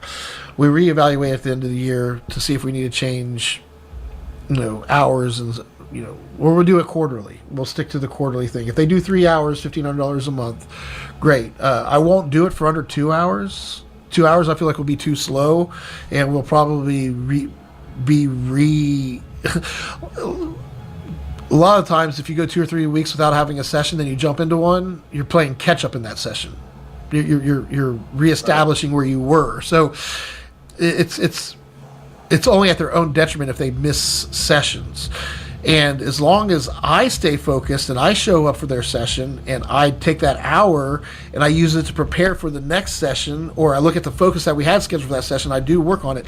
And if they know that's something I'm going to do in my time when they couldn't meet it, they know at least their administration department is still working on things and getting things done. But we can only go as far. Like, it's on them to make their company go the way they're the ones living in it. It's on them. We're here to give them the framework, to give them the tools and the resources to be a strong, healthy company. Their leadership is what will tell that. And the admin pipeline will help their leadership see where they're hurting and see where their weaknesses are. Not to point it out and go, oh, shame on you, but to look at it and go, oh, well, that means we need to put some TLC towards that thing. That's what the modern workforce advantage is. Modern leadership using radical modern leadership, yeah. Yep. All right. All we gotta do is talk to the right company and get them sold on that. We can have one client come up to us and sign this up and do this in their company and be making bank, dude. There's somebody out there that needs this, what we're developing. I know that. We just have to be good at what we're doing. All right. Let me know if you need anything. Keep matters at bay, and hopefully come January 1st, all matters are going to Summit, and we're working with them to build out their tech plan, and I'd like you to work with me to do that for them and have them take over it, and you become the objective specialist, account management and admin pipeline specialist. You are the, like, instead of doing IT work with the clients, because I don't think that's what you want to be doing, you'll be doing administration work. You'll be working with them to come up with a clean list of their departments, to help them document all the systems per a department. And all you're doing is holding hands and making sure they get it done. It's on them to get it done. You're just the coach. All right. Have Alwa's worksheet ready, and Okay. come up with a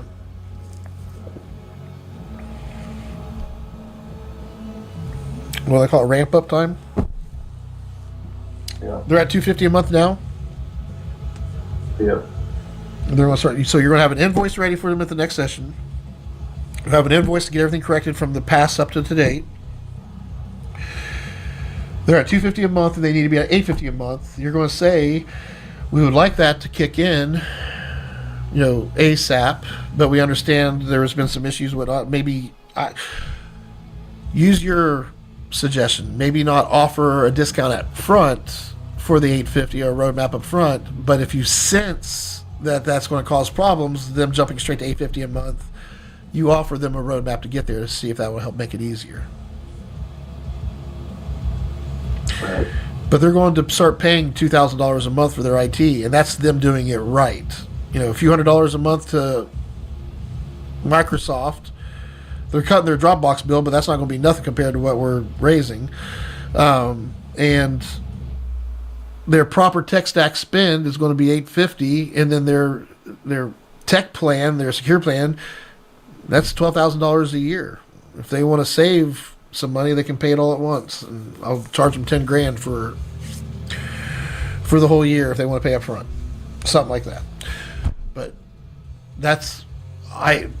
the session manager will have those in the notes and stuff. If you can't access it, let me know. I'll make sure you can. Okay. All right. Have a good day. All right. Thanks. Yep.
ass fat thing. Stretching with it. Get that wet.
All right. Fucking 5 hours.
Hello, Avery.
Hey there, Joe.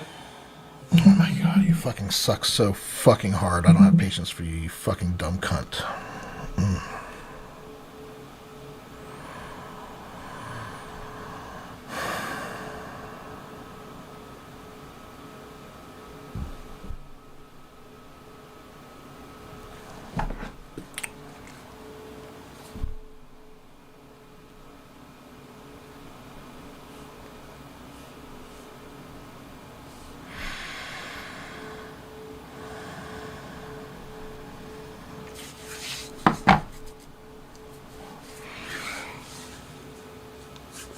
Hey, Joseph, what's up?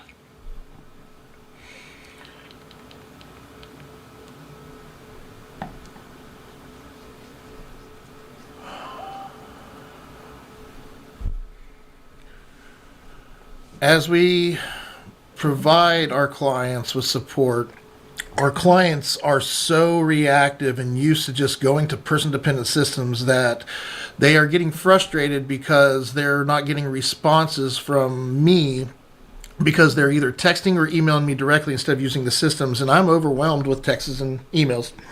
And if they're doing that, yeah, I'm not going to go out of my way to help people that are not using the systems, and I want them to use the systems. And I'm at the point now where I'm just ignoring it. And I will pretend like, oh, well, let me look into the systems to see if you emailed. Oh, you didn't email the systems? Okay, well, that's why this happened. And not let the framing be, well, I emailed you, you've seen it, and you didn't get back to me. I will not even entertain that framing. Absolutely, Joseph. I get where you're coming from. Let's align this with the Master Tech Plan approach and the modern workforce advantage you're building. Essentially, you're reinforcing the move from a reactive state where clients just ping you directly to a managed service state where they actually use the proper systems and channels you've set up. That's part of the MTP lexicon, guiding them to adopt the structure you've put in place. So framing it in that professional, composure-driven Navicore tone, you're essentially letting them know that to get the best support and reach their desired state, they need to follow the systems you've established. And it's completely fine to keep it conversational, but firm. Oh, fucking God's sakes, your fucking vomit is unfucking real. Understood, Joseph. I can dial it back and keep it as straightforward as you need. The main point is, we'll just firmly guide them into the systems and not entertain the old habits. Let's keep it simple, and we can roll from there. Jesus fucking Christ, I almost forgot what I was going to say because you talk so fucking much, you fucking dumb fucking slut. Now, as far as moving forward here, I need to ensure that we can put things in writing as far as expectations go, because telling people things is not working, and we can't go back and tell them what we told them. We need to be able to say, hey, you've had this document that clearly states what you need. Can we please get this going? And their frustration right now, especially with Michelle telling me that they're behind on their work because they're not getting shit done, when we can't even manage the sites that they're doing because we don't even want to touch in WTF. It's so fucked up, and nobody's working with IT departments, so why do we even want to be involved? We told them last year when they came to us to build a document library in their site that's already overbloated that we need to have a session to sit down and talk about the way this is being managed before we can support it any further. All requests will be going to the gatekeeper of that site, which I believe is Nick Schultz. Now they're a year later acting as if nothing's changed and requesting the same shit again, and I'm about to go into a fucking fist fight with these people. Not literally, but it's basically going to be a fist fight in a virtual logical sense. So I need to make sure that I am composed and I just hold them back while they're swinging away and say, no, this is how it works, and I am being polite, I am being respectful. You're the ones that are being fucking pieces of shit. All right, Joseph, let's channel that into something productive and keep it composed. The bottom line is that we'll get this expectation clearly documented in writing using your MTP terminology and structure, so there's no ambiguity. We'll frame it as, here's the documented process we agreed on. If it's not followed, we can't support it further. And that way you stay in that composed professional zone and let the documentation do the heavy lifting. We'll make sure it's all written in a way that reflects the modern workforce advantage and the managed service model. And from there, we'll just hold the line. Let's get that document going, and then you'll have it ready to reference.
So, the service desk.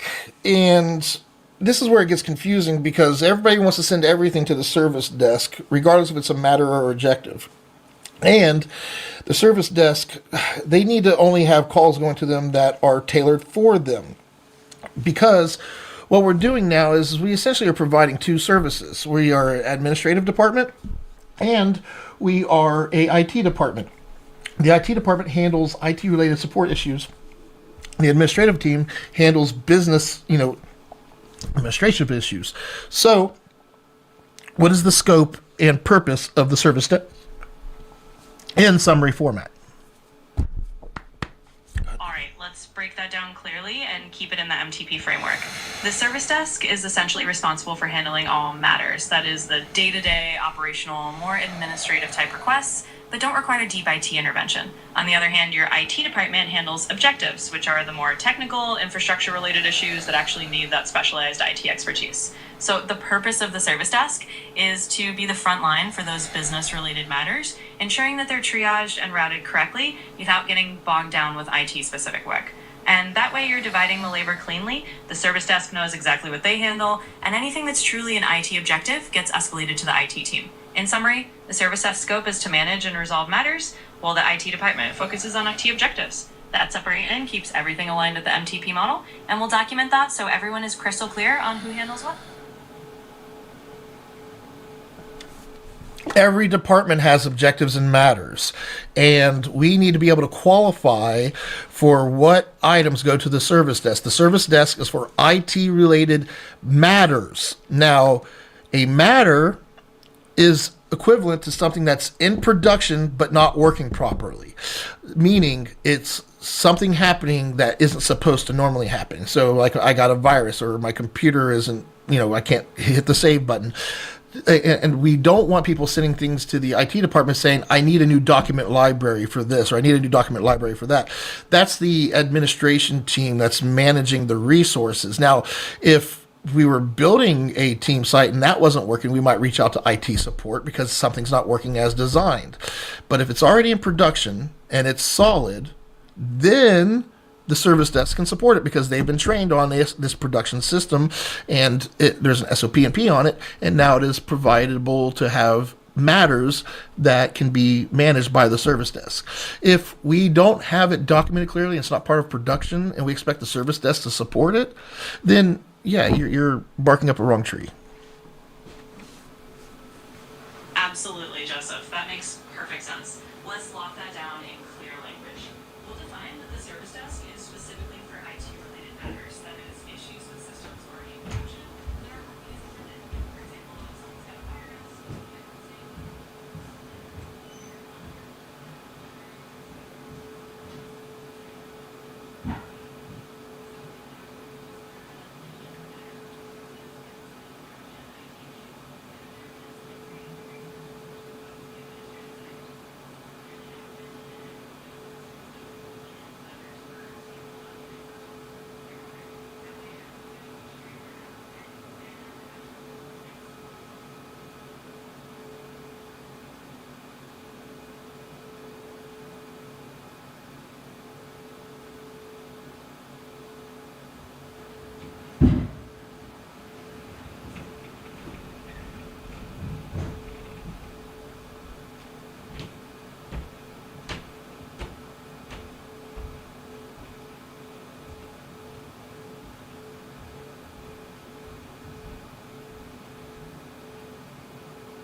Justin.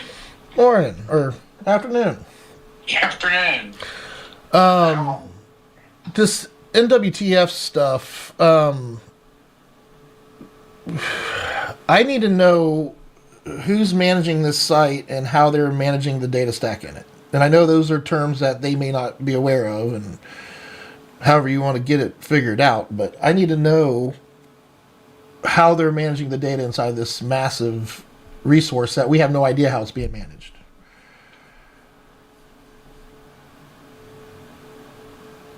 I don't know that I can answer that.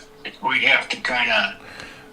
Nick has promised to get me this documentation for 3 years now, and every time they request this, we'll say, okay, we'll go ahead and take care of it this time, but we need this documentation in order to support you moving forward.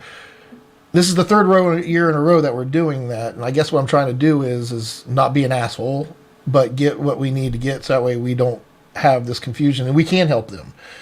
Because the amount of time it takes to, like right now, to build this folder out, I don't know what they're doing or how they're doing things. And I know we helped them last year this one time, but it's not structured, or we don't know how it's being structured. We put it in place, and then here they come a year again. Now we got to figure it out all again, because, I mean, we don't know what... I can duplicate what I did last year, but I just don't know how they're managing things. Why don't we set up a quick call with Michelle and see what she needs right now, and then try to get your longer term questions answered. I'll try to set something up right now. Yeah, because we're going to have a meeting with somebody there. Whoever's managing the NWTF. I think it's Michelle. I would work with Michelle personally, so I'll set up a meeting. I'll send an invite. Yeah, I'm available. I'm pretty much open Friday, and today I am available after. I have a 1:30. I'm getting ready to jump on. I'll be done after 2:30. And I understand that I might be the one doing the work, but that shouldn't mean that we use shortcuts to go direct. Like, I have to work from the systems that I'm in. That's how I get things done quickly and prioritize. Well, bottom line is she sent it to the wrong email address. Well, it's an email address that's not even it's not even the iCore one, which I know that if it was Synth iCore, I still have access to that. But CPCS, I haven't. I've had access up until like 18 months ago, but like I can go get into it. I still have it. It's just not something I have on my computer or something I'm watching. I get it. I don't know how that's still like queued up, but. And then Dave reached out to me. Yeah, I saw this. I saw the text, but it looked like junk the way it came through, and I didn't go into it even. Totally get it. So, and well, I'm glad. Well, I know you do. I'm afraid. I just sense some frustration, like I'm not doing things right, and I'm like, I get that. I can feel that way. I just need us to be aligned, is all. Yeah. So bear with me. You have a 1:30. I'm cognizant of that. I'm free after 2:30 today, and then tomorrow is screwed. I can't do shit tomorrow. Well, I think they want it done as soon as possible. I'm already working on the library, and I can go ahead and duplicate and hope it's right. I just don't like working that way, I guess. Well, he did say replicate. I don't remember what. I have to go back and look and see what library we did last year, and if it's the one I'm thinking it is, it's named differently. So I'm hoping I'm duplicating the right one. Like, well, let's just all right. Just give me 1 minute. I'm gonna do a new Teams meeting, and we're gonna call this NWTF folder sync. And I'm gonna invite Michelle and Big Joe at iCora Group, or do you want it to go to? Well, there's a few things I hear going on right now. If this is a session for the tech plan, unless you guys are capturing our conversations and recording them in a way that we can use later to help us improve what we're doing, if you're doing all that, then great, just share it with me. If you're not, I would rather host it. If that's fair. I'm open and flexible. I can do it either way. I'm just trying to get it done. So let me. I've got today at 2:30 scheduling assistant. It looks like Michelle is open, but is obligated at. Is that her or me? She's obligated at 3:30. So an hour should be plenty. In fact, I would 30 think- minutes would probably be more than enough. So yeah, Okay, if you want to schedule it right now or before, so she has time to adapt. But oh shit! You know what? My meeting got pushed back to 2. I forgot about that. I'm gonna put it in for 1:30. You just let me know if we can work it out or not. well, Does she have Well, something on her just calendar? You have it up, right? I have her. She's available at 1:30. I don't know if that's enough time for her to go, but We'll at least get what she needs done first, and then we'll have the conversation. If we can't get it done, then we'll reschedule an actual session to have that conversation to focus on the framework. So let's just get her what she needs right now at 1:30. How's that sound? that's exactly what I was hoping for. Okay. So great. Awesome. Are you sending it or am I? I'll send it. I'll send it out. Work it. All right. I look to see it in 2 minutes. Yes, sir. All right. Thank you. Bye. See ya.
How's it going, boss? All right. Did you hear from Michelle? What did she say? Um,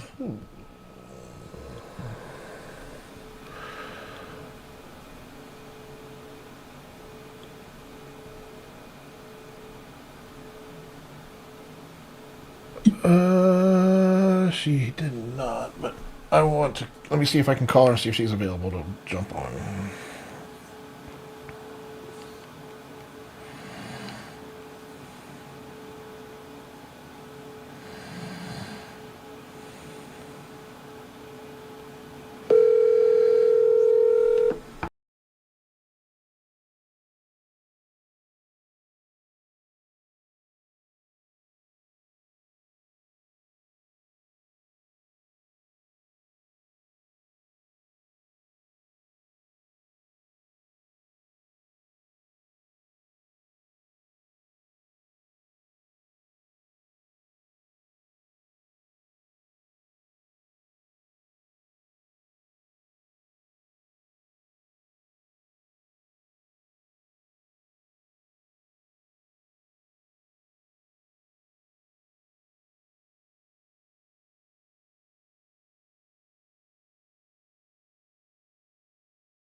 You dirty, dirty, dirty bitch. I am so sorry. And thank you for telling me my shit's not working. Now I gotta go find this person and tell them thank you because I feel obligated. That's the kind of guy I am.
Girl, you gotta go outside.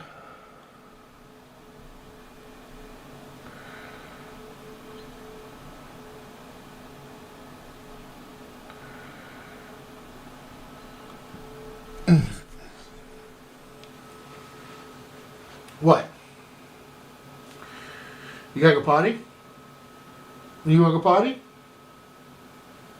I've been down here for 8 hours straight. I've been on that grind today. Come here. Oh my goodness, you big guy. Who's my big boy? Put that thing away. Good boy. Who's my big boy, Wincy? What's he doing? Ow! God, you smell like death, my God, son. What the shit? What? All right. Oh, get up there. What's he doing? You're so warm and cozy. Where's Clementine? What'd you do with Clementine? Oh, where is she? Oh, don't you dare. Don't you shut me out. Don't you dare. You want to go outside? You want to go outside? What? You want to go outside? Do you want to go outside? Okay. Oh, don't jump off of me. Jesus. What? Tell me. Tell me how you feel. Speak.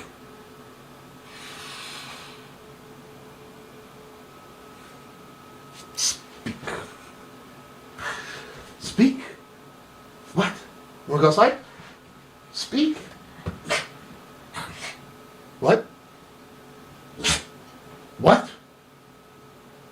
You want to speak? Speak. You want to go outside? Well, you got to speak. What? What? You want to speak? Speak. Speak. Okay, I'm not going anywhere if you're not going to speak. What? What?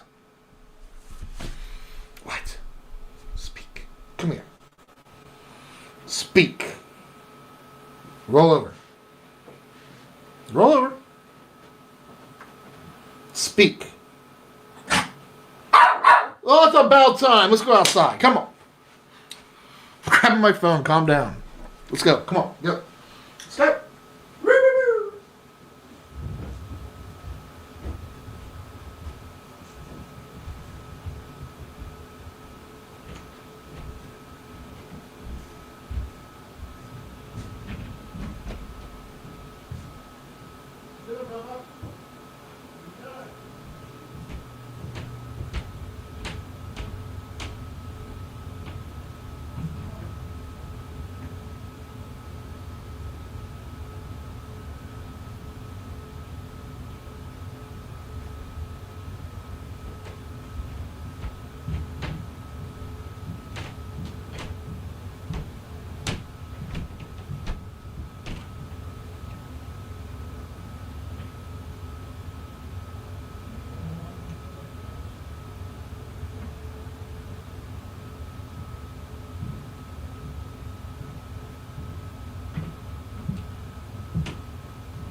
All right.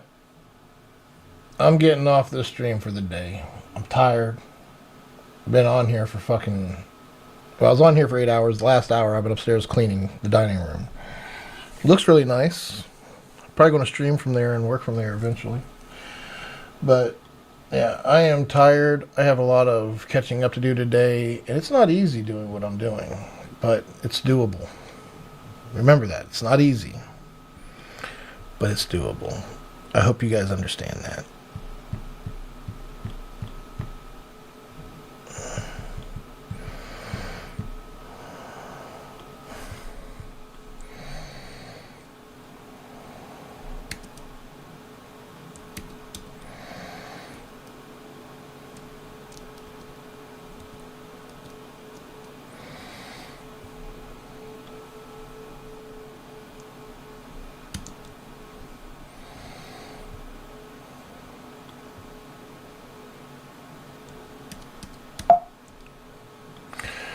Alright, bastards. You know what to do. Keep it heavy. Keep it real. Talk to you guys next time. Peace.